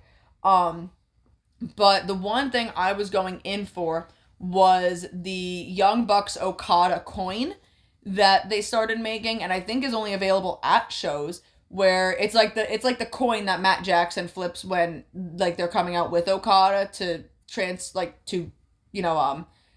what's the word I'm looking for? Transition into his theme song of the coin drop. So I really, really, really, really, really wanted that. And they had it. And they only had like 6 of them. Like, they did not have a lot, at least that were on display. It looked like there was probably only like 6. So I was really happy that they probably had a little bit more than 6. They might have. They might have had some in some boxes underneath. That might have been like the tactic of like only put a couple out to make it look like an exclusive item type of thing. But that, like, you know, so nonetheless, I was happy to be front in line because I was like, I want that, and if they do only have like 6 of them here, I'm getting one. There's no ifs, ands, or buts about it. I'm fucking getting one of these. And then I made a very impulsive decision. That was an expensive impulsive decision. Where I was like, Lyssie, are you fucking serious? It's fine. I have money. I had the money for it. It's fine. But they had a signed poster that was signed by all the members of the Elite, include Matt, Nick, Jack, and Okada. And I bought that. It's a cool poster. It's a really fucking cool poster. I'm even saying it's a cool poster. It's a really cool poster. I gotta get it. I should have went to get a frame for that today. I was off all day and I did nothing. But nonetheless, it was a really fucking cool poster. And I knew I was probably gonna regret not leaving with it, so I bought it. And it was expensive, but it wasn't like astronomical, I don't think. It was $125. But God forbid if I paid $850 for the replica belt. Dylan, $800 is much more astronomical than $120. God forbid. That's like if I bought 8 of those posters. I could have bought the belt. You shouldn't have. But anyway, so then after that, we got hot dogs. They were fucking thick. Huge hot dogs. They weren't huge. They were thick. They were thick and loaded. So I got a bacon cheddar hot dog and Dylan got, what was it, like a New York hot dog or something? Damn right. And now if I tell you $25 for 2 hot dogs and a drink seems outrageous, I won't disagree with you. And it was a little pricey because, you know, it's stadium food. But when I tell you that these hot dogs were fat and thick and juicy fucking hogs, they fucking were. They were hogs. They were fucking huge. So realistically speaking, I'm not going to complain too much about it. The mustard that was on mine, really good. But solid dogs, we'll say that. And then our main concern getting there was getting into our seats because we've never had floor seats. We're like, how the fuck we get to these? So like, how the fuck do we get to these seats? And Dylan was like, well, I have to go pee first anyway. And as we're going like to walk to the bathroom, there's just this black curtain with a big sign that says floor seats and an arrow pointing to it. And I'm like, oh, I guess that's where we go. So realistically, it was pretty fucking easy to find and to get in. And it was pretty quick. Like, we got in really quick and we got out really quick too. Also, to the guy that was wearing the Masawa shirt, I want to kiss you on the mouth. Just saying. Oh, and to the guy that was wearing the Roz Benoit shirt, oh my go God. fuck yourself. Oh, man. Go fuck yourself. Lyssie didn't realize it. So we're standing in line. And, like, you can see outside because it's windows. Yeah. And I just look over and I'm like, no fucking way. And I'm like, Lyssie, look over here. And look at this guy's shirt. It says, Raw is Benoit. And then he ended up inside, and he was a seat filler. Yeah. Yeah. And, like, just saying, if you're somewhat, like, okay, here's the thing. I understand, you know, being a fan of Benoit's work, okay? And if you want to watch Benoit matches or collect memorabilia or whatever, that's fine. I get that, whatever. But to actively go to a wrestling show of a company that didn't even exist when Benoit was around and wear a shirt that's not only for the other company, but like in favor of a guy that did the terrible fucking acts that Benoit did, your mission statement is either to be called out and incite some sort of fucking reaction from people, or to make a crowd look bad, especially if you went there and you were a seat filler and you got tickets dirt fucking cheap. Because I guarantee you the seat filler tickets were probably the cheapest fucking tickets that you could have gotten that weren't nosebleeds. I don't know how much seat filler tickets are. I don't know either, but I would assume they can't really be that much. And you probably just bought the cheapest tickets to wear a fucking shirt that you knew was going to piss people off and make a crowd look bad. Or both. I didn't see him on screen, so. I didn't see him on screen either. I'm hoping maybe they saw that or maybe they made him change his shirt. Maybe. They might have made him change his fucking shirt. Buy this Prince Nana shirt. Yeah, and then he just kind of melded in with the fucking other stupid fucking marks that were probably there. Seat fillers in any company are fucking stupid. Like, I get it. And I mean, I know Dax said it the one day on Twitter that, like, at least maybe it was for the one show. I don't know, because I think it was around, like, Memorial Day or Veterans Day or something.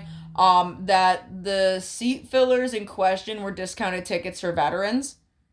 And I was like, okay, well, that's at least pretty cool or whatnot. So, but again, I don't know how much they are. I don't exactly know why they're there. And the thing is, like, realistically speaking, like, the floor on all sides was pretty fucking filled. So, unless they were just seat fillers for the upper deck section, but that doesn't make sense to me. Yeah. That makes no sense to me. So, I don't know. And we saw the amount of seat fillers that were there. There was not a lot. No. Like, I would say maybe at most, like, 15. Yeah, there wasn't a lot. There wasn't a lot. So, I mean, I don't know how many seat fillers there normally are. This has actually been the first time I've ever experienced like a group of people that were seat fillers, and again, maybe because we were not in the right section, and we weren't supposed to be was there. so confused. So we're in line, and these guys come. These guys like make an announcement, like they go and they're like, anyone that is with me, come with me. No. This man had a very beautiful Boeing voice. Boeing voice. He did. He had a very beautiful Boeing But anyway, voice. they were like, anyone that's with me, come with me, or whatever. And then Lissy's like, I want to go with them. No.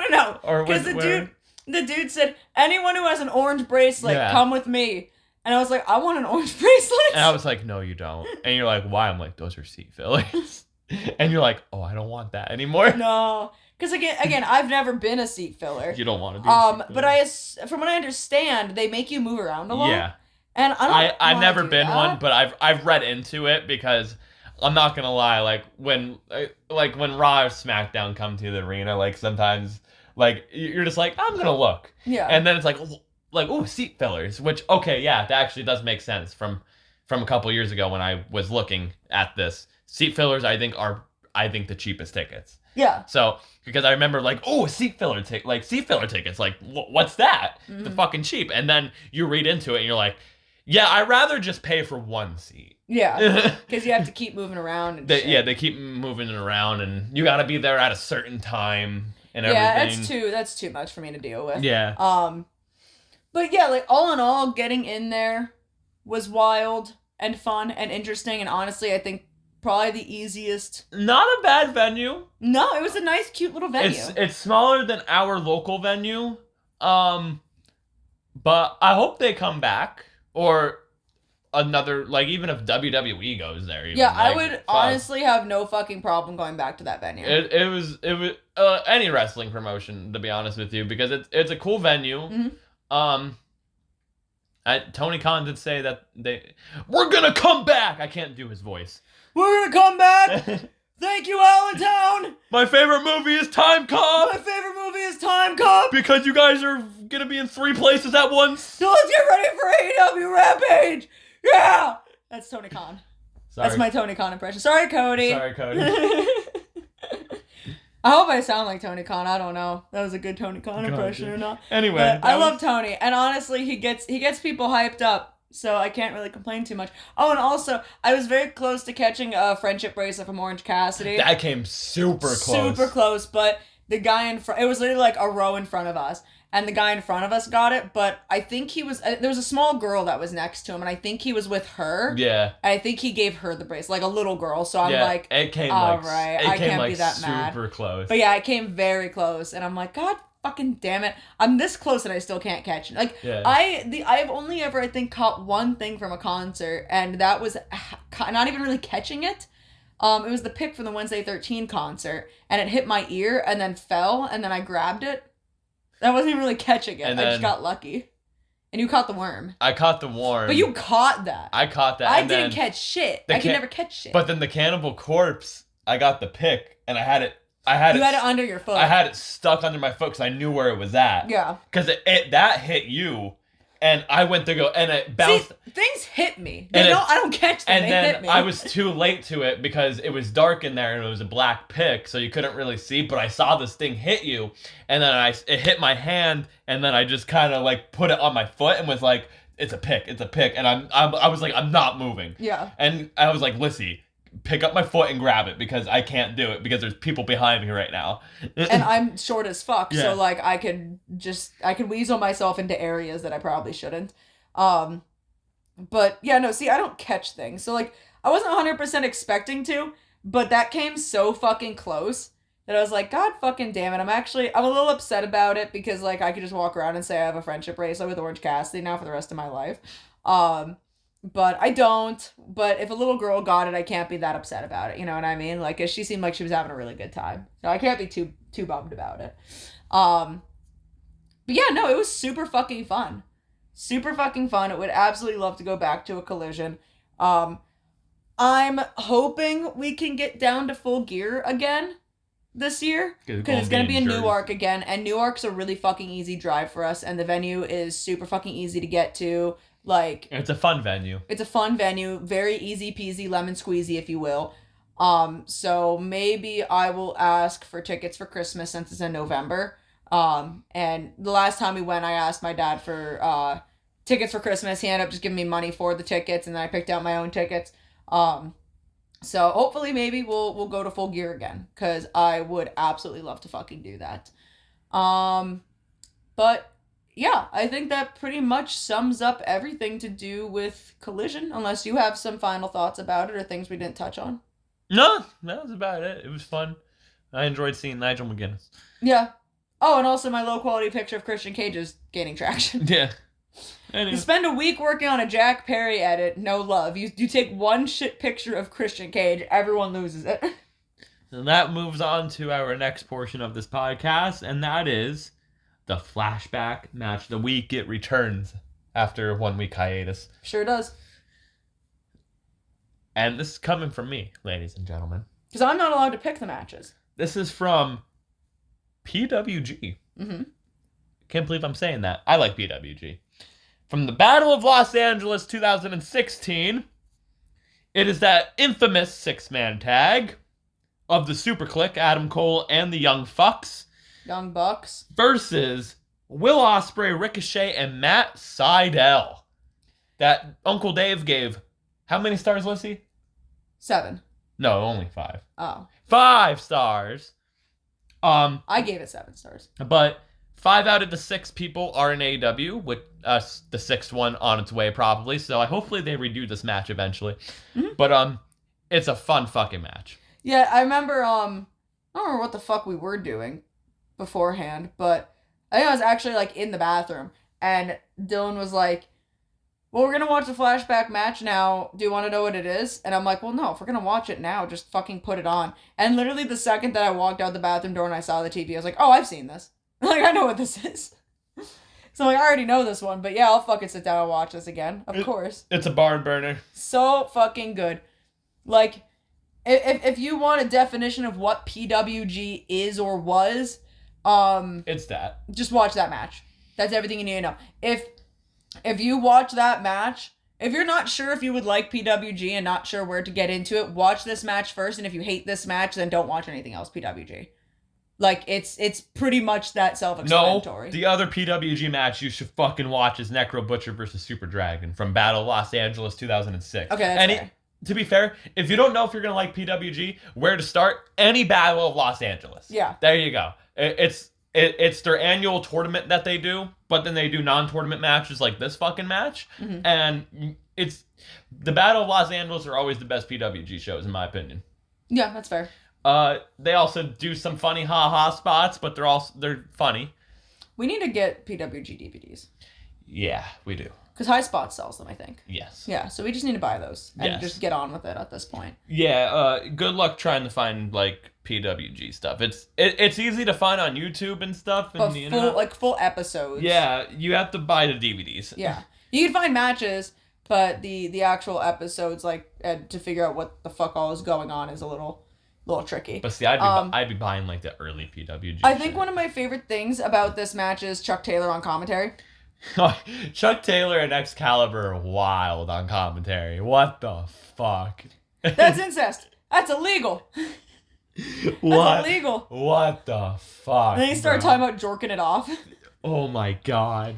I fucking love Chuck Taylor, The man. PWG commentary is so insane. It's great. It's amazing. It's perfect. Fucking something. If you ever wonder what how it's like, aren't these motherfuckers canceled? I mean, look, if you want to know what's going on in my brain 99% of the time, just watch this match and listen to the commentary. Because that's what it's like living in my brain, of just how fast-paced and ridiculous some of this shit goes through. Oh, it's a fast-paced match. It's insane. I'm trying to think of, like, there's... What's the one spot? Like, the one spot where everyone lose their shit on. When they did the fucking 450s. Mm-hmm. All three, it was Ospreay, Seidel, and Ricochet, and the crowd just erupted. Well, because that was the end. Yeah. Right? That was the finish. My favorite thing about this match is Matt Jackson or Nick Jackson. One of them does a dive to the outside of the ring, and then Matt Jackson goes, "Oh my god, that's Dave Meltzer." Yeah. Matt Jackson just walking by and he's like, "It's Dave Meltzer." Because Dave was 100% there, because it's in California, and it's Dave Meltzer jerking it off. Jorking it off. It's PWG. My favorite thing about the match is the whole thing. Honestly. No, it's a good match. I don't really think that there was like a spot that like I could really pinpoint of just being like my absolute favorite out of this match, because it's so fast paced, it's so good. The chemistry between everyone is really good. I think Ricochet he slipped on the ropes or something. There was like one slight botch. And it might have been, maybe it was Ospreay, or maybe it was Seidel. I can't remember who the fuck said it, but they went up to him and they were like, "Hey man, you slipped up." There's like one slight botch. And that was it, but like they covered it perfect. Yeah. So it didn't even really fucking matter. But I think it was funny that you just hear them go, "Hey man, you slipped up." They go like 20 minutes. Mm-hmm. And it's just insane. Like, it's ridiculous. Rick Knox is in it as the referee. As always, yeah. It's fucking insane. I just love how excessive Nick Jackson really is. If you're gonna watch PWG for the first time and you like PWG, then go watch Shikara. Yeah, I need to start fucking watching. Because Shikara is a whole different fucking story. Honestly, after it is a little bit off topic, but after watching that the Wrestlers docuseries, I was like talking to my coworker Pat, and I was like, "Where the fuck do I watch DDT? Because I need to fucking sit and watch DDT." And then I realized I have to pay for it. I'm like, God fucking damn it. DDT is wild. Why do I have to pay for everything? Jesus fucking Christ. My favorite DDT match is El Generico in the boat. Yeah. I forget what fucking match it is, but I just know it's El Generico in the boat. You can find that on YouTube. But yeah, no, hands down, if you don't know if you like PWG, watch this match, because, and it's not even me trying to sound biased because I love every single person in this match. It's just quite literally like this speaks the spirit of what PWG was or is. It's on hiatus. I don't really know if it exists anymore. It's something. As someone who was excessively late to the game in wrestling and completely missed over everything with PWG and had to go back and essentially just find stuff on YouTube to watch, and just kind of gaining an understanding of it, this is what PWG was. So if you're not sure if you're gonna like it, watch this. If you hate this match, maybe give the Necro Butcher and Super Dragon one a chance. And if you still hate it, then you're not gonna like it. You're not gonna like it, and it's not for you. Or go watch Bryan Danielson versus Kenny Omega from PWG when they do John or John Jacob Jingleheimer Schmidt versus John Jacob Jingleheimer Schmidt. Or just type in PWG, the most absurd 10 minutes in professional wrestling history, and then you can see a bunch of people put their thumbs up juicing down their Liger's ass. Yeah, that was good. That was a good spot. It's fucking something. That was a good fucking spot. And that's coming from me that likes other wrestling, but I also enjoy PWG. It was fun. It was really fun for what it was, and I'm so fucking upset that I missed it. I once had a PWG style match. There's a lot of stuff in wrestling that I am so upset I wasn't around for. Bullet Club being one of them, and the entirety of PWG being the other. Like, I am so fucking upset that I missed both of those things. So, It's a shame. PWG was something special, man. Yeah. I would have fucking... I would have been the most annoying person on the face of the planet, honestly. But nonetheless, check it out if you're interested in it. And if you're not interested in it, well, you must hate fun, I guess. I don't know what else to tell you. Can I have a sip of the drink, please? And we can get into Wrestler of the Week? Yes. Lyssie, who is my Wrestler of the Week? I don't know, but... You smell that? Smells like the whole fucking show. It does. Rob Van Dam. RVD just smoked your ass. One of a kind. RVD Truly. is my Wrestler of the Week. Let's see. All right. Your first introduction to RVD. ECW One Night Stand 06. Are you fucking serious? Got the DVD. That's your first introduction to RVD? Got the DVD and was like, who the fuck is this motherfucker? I was 6 or 7, maybe 8. You were 6? Yes. No, I'm talking about when I got the DVD. So, Like in 2006 you were 6. Yeah, so like maybe 6 or 7. Really? Yeah. Wow. I'm sure I saw him before that. But that's like your like first like click in my head of like, yeah, RVD. That's crazy. Cause like I feel like when I was growing up, RVD was another household name. But such as Bret Hart. But like I remember like RVD teaming with like Rey Mysterio in like 04 and stuff like that. But like what sticks out to me is him and Cena at One Night Stand 06. Would you say that's your favorite match? Yes, 100. That is one. I have 2 favorite RVD matches. I have a few, like him and Jerry Lynn from ECW, like his ECW stuff. Him and Sabu versus Hayabusa and Jinsei Sasaki from Heatwave 98. But my top 2 like RVD matches is RVD versus Cena from One Night Stand 06 and RVD versus Jeff Hardy from SummerSlam 2001 in a ladder match for the hardcore title. Because SummerSlam 2001, I got that DVD going back to the first episode of this podcast we ever did, talking about my 4th grade teacher that gave me wrestling DVDs. When I got that wrestling DVD, I watched the fuck out of that. Yeah. Because it was 2001 WWF, and it was a really good pay-per-view, and I just remember watching Jeff Hardy and RVD a lot. All right, fair enough.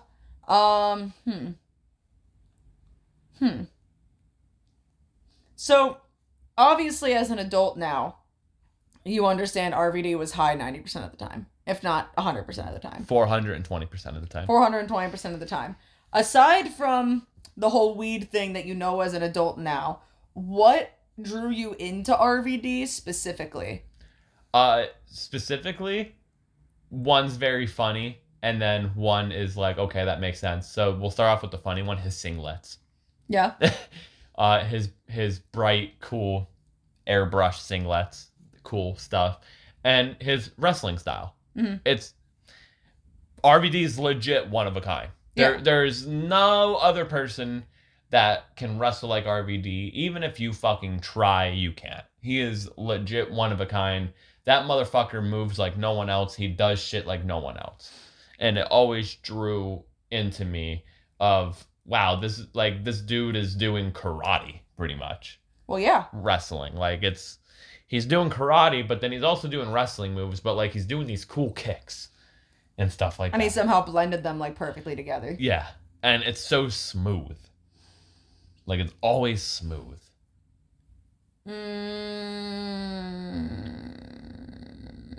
If you could pick a spot to smoke weed with RVD, where would you pick? The ECW arena. Yeah. Yeah. You had that already planned out in your head? Yeah. You knew the answer to that question. Yeah. That quickly. Yeah. How often do you think about this? Oh. I would just like to smoke weed with RVD at the ECW arena, bro. I would have no idea where I'd want to smoke weed with RVD. Maybe somewhere like very scenic. Or like backstage at a wrestling show before me and him go out and wrestle. If you were the cop that pulled over RVD when you go ahead, bro. Like, go ahead. Like, you're fine. Would you have just been like, all right, man, I won't write you a ticket if we just smoke a little bit together? I would probably ask for some. Yeah. And then be like, yo, you can go. I don't give a fuck. God, I don't even know what to ask you about RVD. In all honesty, because it's a little tough because I feel like we already talked about him so much with the documentary and everything. Rob Van Dam, bro. What's your favorite RVD figure you have? I don't know how many you do have. I have a few, but the one I really like is, I believe it's an elite one. It's him with the lion striped singlet. Okay. If there was any piece of RVD merchandise you could have that you don't have, what would it be? Damn it. I was going to say, I already have it. Yeah, I know what it is. I know the one that you already have. The rolling papers yeah. that I got you, yeah. But no, if there was one piece, and it could be literally anything. Like, merchandise in just saying of, like, anything that could be qualified as a collectible. We're talking gear included. His tie-dye singlet. Yeah? Yes. Hands down? His tie-dye singlet. 100% hands down. What would you have done differently with RVD's booking in WWE? Not strip him of the WWE or ECW title for smoking weed. I mean, okay, I feel like that's fair, but I mean, like... Giving him the WWE title a lot sooner than 06. So to say, like, we were talking about earlier about how he was kind of, like, in this limbo in WWE. Yes. Where, like, he just... Also would have let him talk instead of just saying cool and whatever, because he can cut a fucking promo. That's fair. It's very fair. And would have bought the rights to Walk by Pantera. Well, at least Tony Khan did that. Yeah. You know? That's true. I really can't think of much else to ask you about RVD. How about you just talk about him? Just say stuff that you want to say about RVD. Wait, my favorite era of RVD is ECW RVD. Okay. I like watching his ECW stuff a lot more. Just because, like, he was booked better, especially when he was the TV champion for 23 months and never lost it. He had to relinquish it due to an ankle injury. Mm-hmm. Fun fact, everyone thinks that I started doing the coast to coast as like a big like pop spot in my matches. Mm-hmm. And everyone thought I did that because of Shane McMahon. No. I did that because of RVD, the Van Terminator. Yeah. So that's the reason why I started doing it, because I was like, yo, I'm just going to do the Van Terminator in a match. And then I did. And almost broke the guy's nose, but it was funny. And then caved Corey's head in. Who was the first one? Chris. Oh, yeah, yeah. And I almost broke his nose doing it. Because you went to go do it to Jaeger and he threw the trash can Yeah. at you mid jump and it went thunk. Yep. But everyone always thought I did it because of Shane McMahon, but it was like, no, did it because of RVD. I think it's impressive. I don't want to say impressive. I just think it's wild that like he could still go. Like, Yeah. as well as he does. I just love that he randomly shows up in AEW now, just doing shit. He can still go, still got it. How old is he? He has to be in his 50s now. Give or take, I would say. Let's look up this fucker. RVD. He's 53. 53. I like listening to his podcast because he's baked all the time. But he's cool. RVD's just a cool motherfucker. Yeah. He really is a cool motherfucker. I would like to meet him one day. I'm glad he got the Wrestle Hayabusa. Yeah. Yeah. I am. I'm really glad he got the Wrestle Hayabusa because, I mean, if you got the Wrestle Hayabusa, you're a legend in my book. And if I ever got to meet you, that'd probably be one of the questions I got to ask. I'd ask would be like, how is it wrestling Hayabusa? Just want to I want to know, like, about his whole venture over in Japan and how that was. That too would be fun. I would seriously ask him, like, yo, how was it training with the Sheik? Yeah. like legit, like, how the fuck did you survive, bro? Like, what the fuck? How's Sabu in real life? Is Sabu just always insane? Or yeah, like, what were you guys Like, what were you guys talking about before you guys got pulled over for weed? Yeah. Did you say, man, it would really suck if we got pulled over right now? Like, what did you guys do when you saw the, as he said, Christmas lights came on? Here come the Christmas lights. Like, were you like, oh, fuck, man? Quick, throw the weed out the window. Shit, bro. What do you think of RVD, Lyssie? I mean, I've always loved RVD. Again, like, growing up, he was just a household name. You know what I mean? So, he's, again, one of those people that it's like, I couldn't fucking pick out a specific match to tell you of just like, yeah, I remember watching this match and like really fucking loving him or this, that, the other thing. I just always remember seeing him on TV, watching him wrestle. Remember me and my brother always thinking he was the coolest fucking shit and always doing the Rob Van Dam shit. The whole fucking show. Well, we didn't say that, but nonetheless, like, he was just always talked about in the house. He was always one of my brother's favorite wrestlers. So, I always loved him. I always grew up loving him, and man's never done anything wrong, so I can't be mad about it, you know what I mean? Like, yeah. He's just a cool, chill motherfucker. Just doing his own thing. I love just RVD, finding man. Zen. Yeah, literally. Finding Zen in his life. I love RVD, man. He's a cool motherfucker. We need more people like RVD in this world. Yeah, honestly. But I think that wraps it up for today. That does. All right, I guess I'll tell you people where to find us. So, thank you guys so much for listening, watching, however you want to classify this. If you want to follow us on social media, you can follow us on Instagram at Talkin Wrasslin Pod. That is TALKIN _WRASSLIN_POD. Don't post a whole hell of a lot on there. I should probably try to do a little bit more than that I do. But, just post about when the episodes are coming out, everything like that, with who the wrestler of the week is every week. So if you're interested in following us, you can follow us there, message us some questions, comment on some posts asking questions, whatever it may be. I'm one person. I do my best, but, is what it is. If you enjoy the things that I talk about and the people that I like or whatever, and you're interested in following me on my social medias, you can find me at Instagram and Twitter at the same handle, which is Lungtar. That's LUNG_TAR.